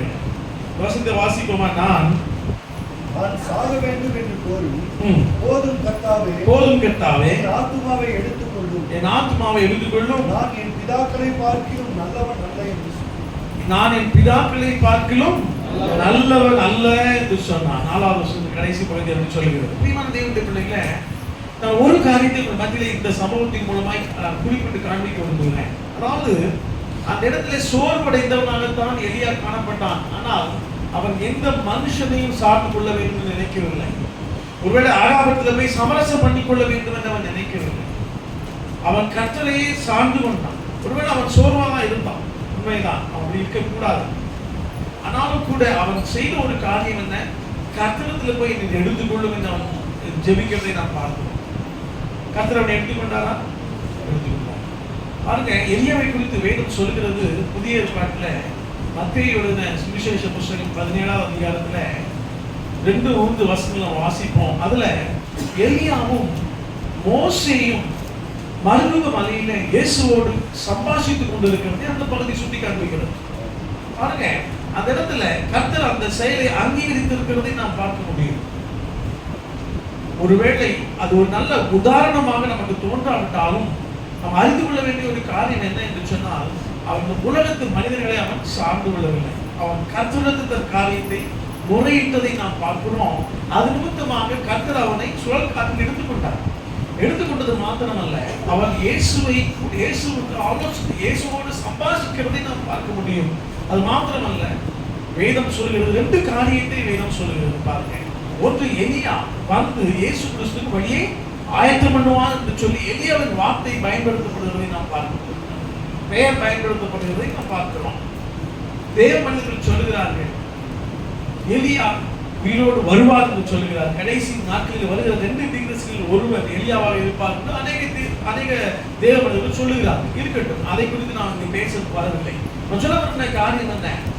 மனிதர்களை சார்ந்து கொள்ளாமல் அவன் கர்த்தரை சார்ந்து கொண்டான். இது நாம் மையப்படுவதா. அடுத்தபடியாக இன்னொரு சம்பவத்தை நான் சொல்லி நான் கடந்து செல்ல விரும்புகிறேன். ஆசாவுடைய வாழ்க்கை.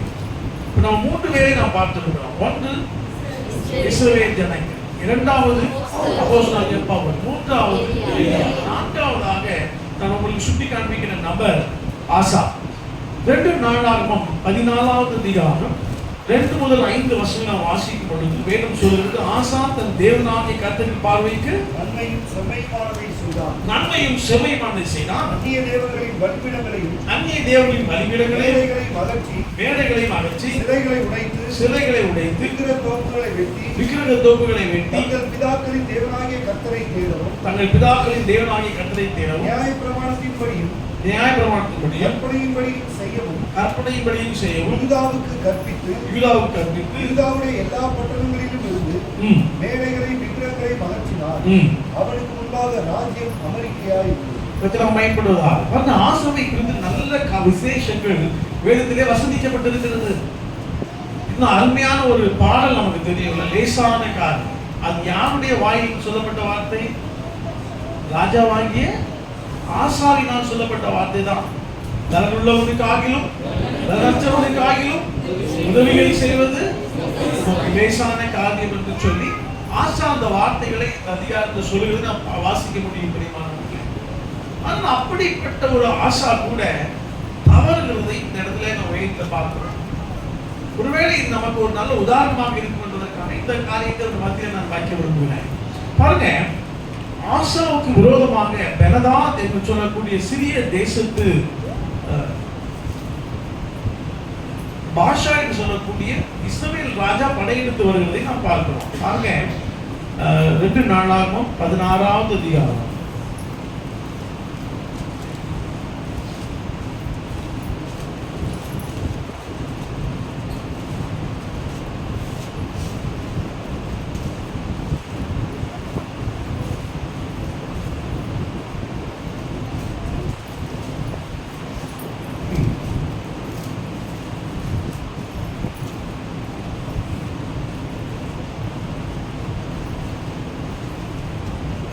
இரண்டாவது மூன்றாவது சொல்லுங்க வாசிங்க. அப்பொழுது ஆசா கர்த்தருடைய ஆலயத்திலும் ம், ராஜாவின் அரண்மனையிலும் உள்ள பொக்கிஷங்களிலும் உள்ள ம், வெள்ளியும் பொன்னும் எடுத்து ம், தமஸ்குவில் வாசம் பண்ணுகிற ம். பெனதாத் என்னும் சீரியாவின் ராஜாவினிடத்திற்கு அனுப்பி, ம். எனக்கும் உமக்கும் ம். என் தகப்பனும் உம்முடைய தகப்பனுக்கும் உடன்படிக்கை உண்டு. ம். இதோ வெள்ளியும் பொன்னும் உமக்கு அனுப்பினேன். ம். இஸ்ரவேலின் ராஜாவாகிய பாஷா என்னை விட்டு விலகி போகும்படிக்கு நீர் வந்து அவனோடு செய்த உடன்படிக்கையை தள்ளி போடும் என்று சொல்லி அனுப்பினார். பாருங்க, பாஷா என்கிற ஒரு ராஜா இஸ்ரவேலிலிருந்து இவருக்கு விரோதமா யுத்தம் பண்ண வருகிறார். அந்த யுத்தம் பண்ண வரும் பொழுது அவர் யாரை சார்ந்து கொள்ளவில்லை? ஆசா தேவனை சார்ந்து கொள்ளவில்லை. அதுக்கு மாறாக என்ன செய்கிறார்?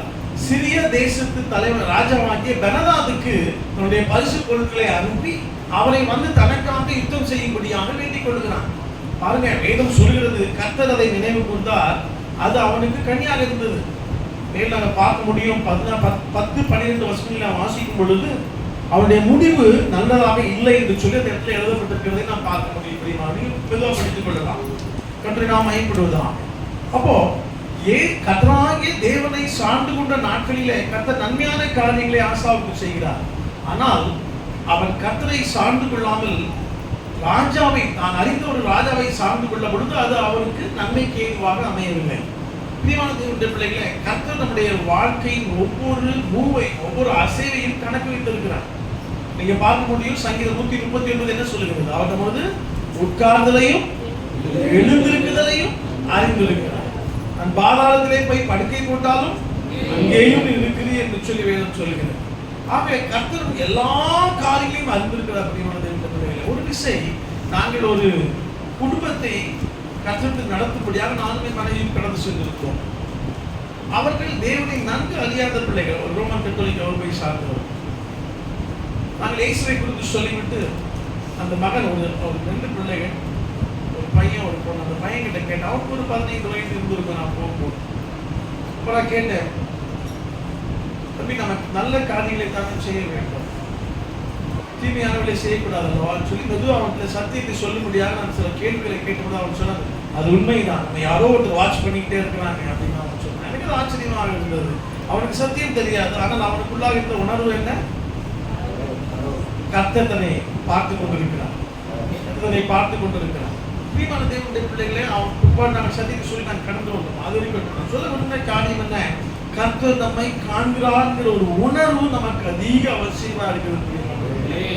வேதம் சொல்லுகிறது, நீர் என்னை காண்கிற தேவன். யார் சொல்றது? ஆகார் சொல்றாங்க, நீர் என்னை காண்கிற தேவன். பாருங்க, கர்த்தர் நம்மை காண்கிறவராய் இருக்கிறார். எல்லா காரியங்களையும் அவர் கணக்கு வைத்திருக்கிறார்.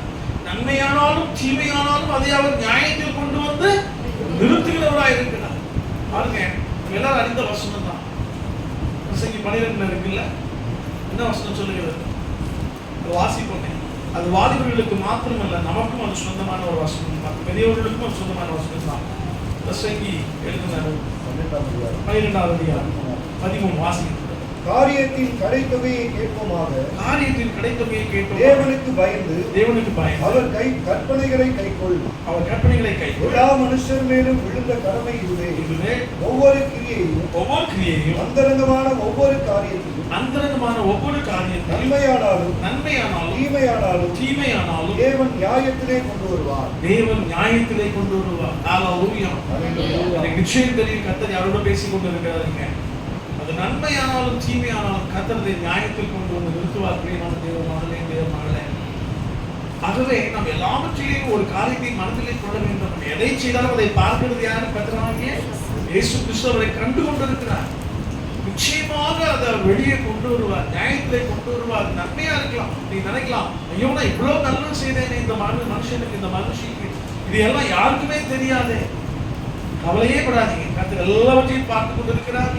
வேதம் சொல்லுகிறது, ஆழ்வினை செய்கிறவருடைய முக தரிசனத்தை தேடுகிறவர்கள் அநேகர், ஆனாலும் அவனவனுடைய நியாயம் கர்த்தராலே தீரும். நீதிமொழிகள் ஒரு வசனம் உண்டு, எக்ஸாக்ட் நம்பர் நான் ஞாபகத்தில் வைக்கவில்லை. ஆனால் இப்படி ஒரு வசனம் இருக்கு, நீங்க தேடி பார்க்கலாம். ஆழ்வினை செய்கிறவர்களின் முக தரிசனத்தை தேடுகிறவர்கள் அநேகர், ஆனாலும் அவனவனுடைய நியாயம் கர்த்தராலே தீரும். அப்படின்னா என்ன அர்த்தம் அப்படின்னா, நிறைய பேர் வந்து வேலை ஸ்தலத்துல பாத்தீங்கன்னு சொன்னா பாஸுக்கு எல்லாரும் என்ன பண்ணுவாங்க, மேனேஜருக்கு எல்லாமே சரின்னு சொல்லுவாங்க. எப்படியாவது ப்ரமோஷன் கிடைக்கணும், எப்படியாவது நல்ல சேலரி கிடைக்கணும்னு சொல்லி. ஆனா வேதம் சொல்லுகிறது, நீ எப்படிதான் செய்தாலும் உனக்கு நியாயம் விசாரிக்கிறவர் யாரு தான்? கர்த்தர் தான். நீ எப்படி செய்தியோ அதுக்கு தகுந்த பதிலை கொடுக்கிறவர் யாரு? கர்த்தர். ஆகவே அவருக்கு வேலை செய்ய நினைச்சும் வேலை செய்து நீ வேலை செய்யன்னு சொல்லி எழுதப்பட்ட வார்த்தைகள் உண்டு. பிரியமானவர்களே, கர்த்தருடைய நாம மகிமைப்படுவதாக நான் சொல்ல முன்ன காரியம் என்ன? கர்த்தர் எல்லாவற்றையும் அறிந்திருக்கிறார். நன்மையானாலும் தீமையானாலும் அதை அவர் நியாயத்தில் கொண்டு வந்து நிறுத்துகிறவராக இருக்கிறார். கடைசியாக தாவீதை குறித்து சொல்லி நான் முடிக்க விரும்புகிறேன். பாருங்க, தாவீதை குறித்து வேதம் என்ன சொல்கிறது? இடத்துல ஆசாவை குறித்து பார்த்தோம். ஆசா கடைசி நாட்டாவது உண்மையா இருக்கவில்லை என்று பார்த்தோம். தாவீதை குறித்து பார்க்கும் பொழுது ராஜாக்கள் 1 சாமுவேல் 16வது அதிகாரத்தில் சொல்லி இருக்கிறது, சாமுவேல் தாவீதை அபிஷேகம் பண்ணும்படியாக அவர் அனுப்பி வைக்கப்பட்டார். அநேக அதாவது 8 பேர் அவர்களுக்கு பிள்ளைங்க. யார்? ஈசாக்கு எத்தனை பிள்ளைங்க? 8 பிள்ளைங்க இருந்தாங்க. அந்த 8 பேர்ல 7 பேர் அங்க கடந்து செல்கிறார்கள். யாருக்கு முன்னாடி? சாமுவேலுக்கு முன்னாடி. சாமுவேல் ஒவ்வொருத்தரையும் பார்க்கும்போது இவரா இருக்குமோன்னு நினைக்கிறான். ஆண்டவர் சொல்றார், இவன் இல்லை, இவனை நான் தெரிந்து கொள்ளவில்லை என்று சொல்லி ஒவ்வொரு மகனாக அவர் கடந்து போகிறார். கடைசியில உனக்கு இவ்வளவு பேர் தானான்னு கேட்கிறார். 7 பேரை அவர் பார்த்து விட்டார். ஆனால் ஒருத்தனையும் அவர் அபிஷேகிக்க முடியவில்லை. 8வதாக உனக்கு வேற யாருன்னா பிள்ளைங்க இருக்கிறாங்களான்னு யாரை கேட்கறது? ஈசாயை யார் கேட்கிறான்? சாமுவேல் கேட்கிறார். அதுக்கு அவர் என்ன சொன்ன, ஒருத்தர் இருக்கிறான், அவன் எங்க இருக்கிறான்? ஆடு வைத்துக் கொண்டு இருக்கிறான். அந்த தேவனுடைய பிள்ளைகளை அநேக சமயங்கள்ல நாம கூட புறக்கணிக்கப்பட்டவர்களா இருக்கணும். நம்ம அநேகர் அப்படித்தான் இருக்கணும். நம்மை முதன்மைப்படுத்துவதற்கு ஆட்கள் இல்லை, ஆனால் கர்த்தர் நம்மை முதன்மைப்படுத்துவோம். அதைத்தான் இந்த இடத்திலே பார்க்கிறோம். தாவீதை குறித்து வேதம் சொல்லுகிறது, அவன் கரவலாடுகளின் பின்னாக சென்ற அவனை கர்த்தர் ராஜாவாய் மாற்றினார். ஹல்லேலூயா. எந்த மனுஷனையும் உயர்த்துவது தேவனுக்கு லேசான காரியம். எப்படிப்பட்ட மனிதனாக இருந்தாலும் சரி, அவன் எளியவனை புலியினின்று சிறுமையானவனை குப்பையினின்று எடுத்து உயர்த்தி அவனை ராஜாக்களோடும் பிரபுக்களோடும் உட்கார பண்ணக்கூடியதே. ஹல்லேலூயா, ஹல்லேலூயா, ஹல்லேலூயா. தேவனால் முடியாத காரியம் ஒன்றுமில்லை. பிரியமானவர்களே, ஒருவேளை நீங்க நினைத்துக் கொண்டிருக்கலாம், ஐயோ எனக்கு யாரையும் தெரியாது, எந்த அதிகாரியையும் தெரியாது, எந்த தலைவரையும் தெரியாது, என்னை உயர்த்துவது யார் என்று சொல்லி நீங்க நினைக்கலாம். ஒன்னே ஒன்று அறிந்து கொள்ளுங்க, எல்லா தலைவரையும் உண்டாக்கின தலைவரை நீங்க அறிந்திருக்கிறீர்கள்.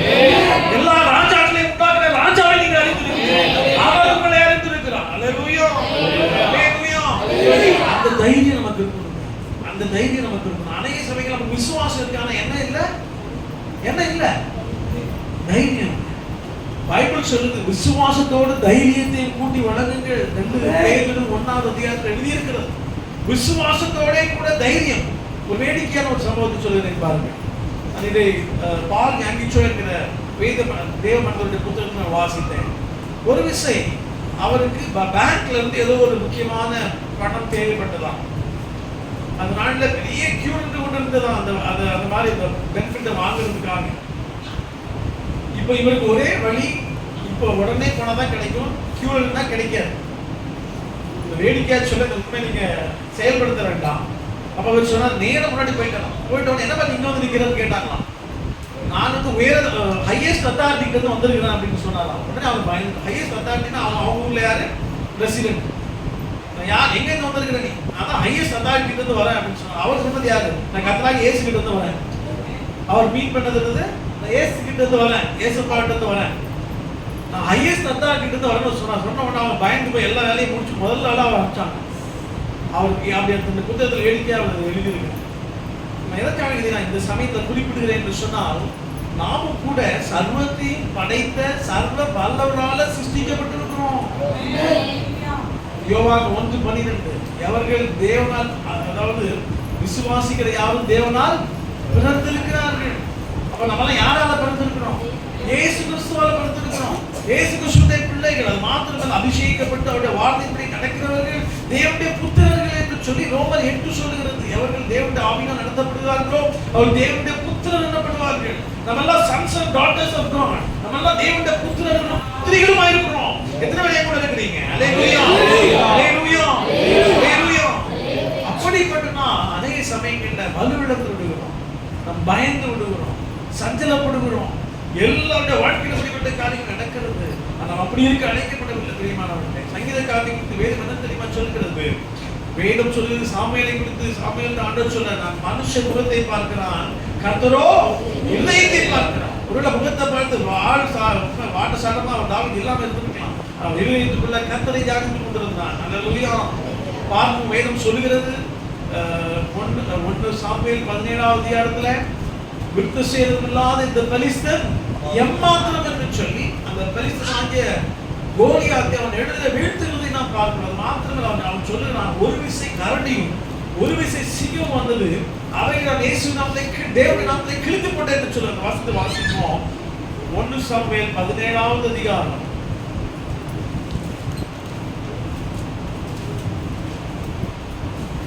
சில வசனங்கள் குறிக்காத வசனங்களை ஆவியான ஞாபகப்படுத்துகிறார்கள். நான் சொல்லுகிறேன், நேரம் எடுக்கிறது. 17வது அதிகாரத்துல 34ஆம் வாசிக்கிறேன். தாவீது சவுலை பார்த்து, உன்னுடைய அடியான் என் தகப்பனுடைய ஆடுகளை மேய்த்துக் கொண்டிருக்கிற போது ஒரு விசை சிங்கமும் ஒரு விசை கரடியும் வந்து மந்தையில் இருக்கிற ஒரு ஆட்டை பிடித்துக் கொண்டது. நான் அதை தொடர்ந்து போய் அதை அடித்து அதன் வாய்க்கு தப்புவித்தேன். அது என் மேல் பாய்ந்த போது நான் அந்த தாடியை பிடித்து அதை அடித்து கொன்று விட்டேன். சொல்றது யாருங்க? வாலிபன் ஆகிய தாவீது. இப்ப அவனுக்குள்ள அவ்வளவு பெரிய வல்லமை எப்படி வந்துச்சு? அவனுக்குள்ள இருந்தது யாரு? கர்த்தராகிய இயேசு கிறிஸ்து, கர்த்தராகிய தேவன், கர்த்தருடைய ஆவியானவர் அவனுக்குள்ளா இருந்தார். ஆகவே அந்த வல்லமையினாலே, அந்த தைரியத்தை கொண்டு அவன் சிங்கத்தையும் கரடியையும் மேற்கொள்வதை பார்க்கிறோம். ஒருவேளை இன்னைக்கு நமக்கு சிங்கமும் கரடியும் பிசிக்கலா வரல, சிங்கமும் கரடியை மேற்கொள்ள வேண்டிய அவசியம் இல்லை. ஆனால் அதை போன்ற மனிதர்களை ஒருவேளை நாம் சந்திக்க கூடும். அதே போல சத்துருவின் கிரியைகளை நாம் சந்திக்க கூடும். அவற்றை மேற்கொள்கிற அதிகாரத்தை கர்த்தர் நமக்கு கொடுத்திருக்கிறார். பிரியமானவர்களே, எத்தனை பேர் என் கூட இருக்கிறீங்க? அல்லேலூயா, அல்லேலூயா. அது மாத்திரம் இல்ல, தாவீது வாழ்க்கையை நம்ம பார்க்க முடியும். 1 சாமுவேல் 24 மற்றும் 26 அதிகாரங்களை நீங்க வீட்டுல போய் வாசிங்க. 2 விசை சவுல் அவனுடைய கையில ஒப்பு கொடுக்கப்படுகிறான். யாருடைய கையில? தாவீதுடைய கையில. ஆனா வேதம் சொல்லுகிறது, அவன் 2 விசையும் தாவீது சவுலை தொடவில்லை. கர்த்தரால் அபிஷேகிக்கப்பட்டவன் நான் கை போடுவதில்லை என்று சொல்லுகிறான். அதுக்கு காரணம் என்ன? ஒரு காரணம், உத்தமத்தில் அவன் இருந்தான். இன்னொரு காரணம் என்ன? கர்த்தர் என் கூட இருக்கிறார், நிச்சயம் எனக்கு ஜெயம் கொடுத்தார். நான் போய் தேவையில்லாத வேலையை செய்யணும் அவசியமே கிடையாது. நான் போய் தேவையில்லாத வேலையை செய்யணும்னு அவசியம் கிடையாது. கர்த்தர் என் கூட இருக்கிறார். என்னை அவர் ராஜாவாய் அபிஷேகம் பண்ணி இருக்கிறார். அவர் நிச்சயமாய் ராஜாவாய் மாற்றுவார். அல்லேலூயா. கர்த்தர் உண்மை உள்ளது. அவர் அநேக இடங்களில் எழுதியிருப்பதை நாம் பார்க்கிறோம். இந்த தேவன் நிலைக்குள்ள சதா காலம் நம்முடைய தேவன் மரணம் அடைந்தும் அவர்களை நடத்துவார். வேதம் சொல்கிறது, கர்த்தர் தமது ஆலோசனை நம்மை நடத்தி முடிவிலே என்னை மகிமையில் சேர்த்துக் கொள்வார். அப்படியெல்லாம் எழுதப்பட்டிருக்கிற சங்கீதங்கள் எழுதப்பட்டிருக்கிறதை நாம் பார்க்கிறோம். நீமான தேவனுடைய பிள்ளைகளை கர்த்தரை சார்ந்து கொள்ளுகிற இருதயம் நமக்கு அவசியம். கர்த்தரை முன்வைக்கிற இருதயம் நமக்கு அவசியம். கர்த்தரை விசுவாசிக்கிற இருதயம் நமக்கு அவசியம். அப்படி நாம் இருக்கும் பொழுது கர்த்தர் நம்மை நிச்சயமாக மீட்டெடுப்பார். கர்த்தர் நமக்கு நிச்சயமாய் உதவி செய்வார். கர்த்தரை நாம் நம்பி இருக்கும் பொழுது அவர் நம்மை நித்திய ஜீவன் வரைக்கும் நம்மை நடத்தி செல்வார். சுருக்கமா நம்ம என்ன பார்த்தோங்கிறத சமரைஸ் பண்ணி முடிச்சிடலாம். முதலாவது நம்ம யாரை குறித்து பார்த்தோம்? இஸ்ரவேல் ஜனங்கள். அவங்க எப்படிப்பட்டவங்களா இருந்தாங்க? முரட்டாட்டமுள்ளவர்களும் வழி விலகிறவருமா இருந்தாங்க. நாம அப்படி இருக்கலாமா? இருக்கக்கூடாது. அடுத்து நம்ம யாரை பத்தி பார்த்தோம்? யார்? பவுலை குறித்து பார்த்தோம். பவுல் எப்படிப்பட்டவரா இருந்தார்? கர்த்தரை பற்றி விசுவாசத்தோடு கூட உலகத்தின் குப்பையும் நஷ்டமாய் எண்ணி பார்வைகளின் நடுவிலேயும் பலவனை துதிக்கிறவராக இருந்தார். அப்படித்தான் நம்ம அப்போஸ்தலர் 16 நம்ம வாசிக்கல. பவுலும் சீலாவும் தேவனை துதித்து பாடினார். அப்ப அப்படிப்பட்டவராக அவர் இருந்தார். அவருடைய முடிவு எப்படி இருந்தது? பரலோக ராஜ்யத்தின் நிறைவாக இருந்தது. ஒருவேளை அவர் உலகத்திலே அவர் ஒரு ரத்தசாட்சியாக மறித்திருக்கலாம். ஆனால் அவர் தன்னுடைய முடிவில் சொன்ன வார்த்தை என்ன? நல்ல போராட்டம் போராடினேன், ஓட்டத்தை முடித்தேன், விசுவாசத்தை காத்துக்கொண்டேன். இது முதல் நீதியில் கிரீடம் எனக்காக வைக்கப்பட்டிருக்கிறது அப்படின்னு சொன்னா அவர் நல்லபடியாக ஓட்டத்தை ஓடி முடிக்க உதவி செய்தார். மூன்றாவது யாரை குறித்து பார்த்தோம்? எலியா. எலியா எப்படிப்பட்டவராக இருந்தார்? சோர்வு நேரத்திலையும் கர்த்தரையே அவர் சார்ந்து கொண்டார். அடுத்து யாரை பார்த்தோம்? ஆசா எப்படிப்பட்டவராக இருந்தார்? கடைசியில வழி விலகினார். நாம் இருக்கலாமா? இருக்கக்கூடாது. கடைசியா யாரை பார்த்தோம்? தாவீது. தாவீது எப்படிப்பட்டவராக இருந்தார்? கர்த்தரையே இந்த நம்பிக்கையை கொண்டிருந்தார். நாம் இருக்கணுமா? கண்டிப்பா இருக்கணும். கண்களை மூடுவோமா? ஹல்லேலூயா. Thank you Jesus. Thank you Jesus. ஹல்லேலூயா. எத்தனை பேர் சொல்றீங்க, ஆண்டவரே நான் உண்மை நம்ப விரும்புறேன்ப்பா. என் வாழ்க்கையில குறைகள் இருந்தது உண்மைதான். இத்தனை நாள் நான் விசுவாசத்துல குறைபட்டு இனிமே நான் குறைபட மாட்டேன் ஆண்டவரே. உண்மை பிடித்துக் கொள்வேன் ஆண்டவரே. தாவீதை போல உண்மை பிடித்துக் கொள்வேன். பவுலை போல உண்மை பிடித்துக் கொள்வேன் ஆண்டவரே. நான் உண்மையை சார்ந்து கொள்வேன் ஆண்டவரே. இப்படி சொல்ற உங்க கைகளை உயர்த்தி காட்டுங்க. உங்களுக்காக ஜெபிக்கிறேன். ஹல்லேலூயா. ஆமென். கைகளை கீழே கொண்டு வாங்க. ஹல்லேலூயா. ஹல்லேலூயா. ஹல்லேலூயா. ஆமென். ஹல்லேலூயா. கைகளை உயர்த்தி ஒவ்வொருடைய கரங்களை நீர் பிடித்துக் கொள்வீராக. கரங்களை உயர்த்தி ஒவ்வொருடைய கரங்களை நீர் பிடித்துக் கொள்வீராக. ஹல்லேலூயா. ஹல்லேலூயா. ஹல்லேலூயா. Thank you Lord. இந்த பிரசன்னத்திற்காக நமக்கு நன்றி சொல்லுகிறோம். எல்லாரும் ஒன்று சொல்லி ஸ்தோத்திரம் பண்ணுங்க. ஸ்தோத்திரம், ஸ்தோத்திரம், ஸ்தோத்திரம், ஸ்தோத்திரம், ஸ்தோத்திரம், ஸ்தோத்திரம், ஸ்தோத்திரம், ஸ்தோத்திரம், ஸ்தோத்திரம், ஸ்தோத்திரம், ஸ்தோத்திரம், ஸ்தோத்திரம், ஸ்தோத்திரம், ஸ்தோத்திரம். ஹல்லேலூயா. ஹல்லேலூயா. ஹல்லேலூயா. ஹல்லேலூயா. ஹல்லேலூயா. ஹல்லேலூயா. ஆண்டவரே, இன்றைக்கு போராட்டத்தின் மத்தியிலே கடந்து வந்த செபிக்கிறேன். போராட்டம் அவர்களுக்கு நீங்கி போவதாக. போராட்டங்கள் விலகுவதாக. போராட்டங்கள் விலகுகிறதற்காக நன்றி. போராட்டங்கள் விலகுகிறதற்காக நன்றி. போராட்டங்கள் விலகுவதற்காக நன்றி. போராட்டங்கள் விலகுவதற்காக நன்றி. விலகுவதற்காக நன்றி. கண்ணீர் விலகுவதற்காக நன்றி. கண்ணீரோடு வந்திருக்கிற மக்கள் உடைய கண்ணீர் மாறுகிறதற்காக நன்றி. கண்ணீர் மாறுவதற்காக நன்றி. ஓ ஹல்லேலூயா. ஹல்லேலூயா. பிரசன்னத்திற்காக நன்றி. பிரசன்னத்திற்காக நன்றி. ஓ ஹல்லேலூயா. பிரசன்னத்திற்காக நன்றி. கிருபைக்காக நன்றி. ஓ இந்த ஜனங்களுடைய கரங்களை பிடித்துக் கொள்வீராக. இந்த பிள்ளைகளுடைய கரங்களை பிடித்துக் கொள்வீராக. பிள்ளைகளுடைய கரங்களை பிடித்துக் கொள்வீராக. விசுவாச ஜீவியத்துல, விசுவாச ஓட்டத்துல உடைய பிள்ளைகளாக வைத்துக் கொள்வீராக. ஆண்டவரே, எபிரேயர் 12:1 எழுதப்பட்டது போல விசுவாசத்தை துவக்கிறவர்கள் அதை முடிக்கிறவர்களாகிய கர்த்தர் உங்களோடு செல்வீராக. உங்களோடு செல்வீராக. உங்கள் ஆண்டவரை செம்மையாக்குவீராக. ஓ கீழாண்டவர்களை மேலாக்குவீராக. கர்த்தர் நிச்சயத்திற்காக நமக்கு நன்றி சொல்லுகிறோம். நன்றி சொல்லுகிறோம். நன்றி, நன்றி, நன்றி.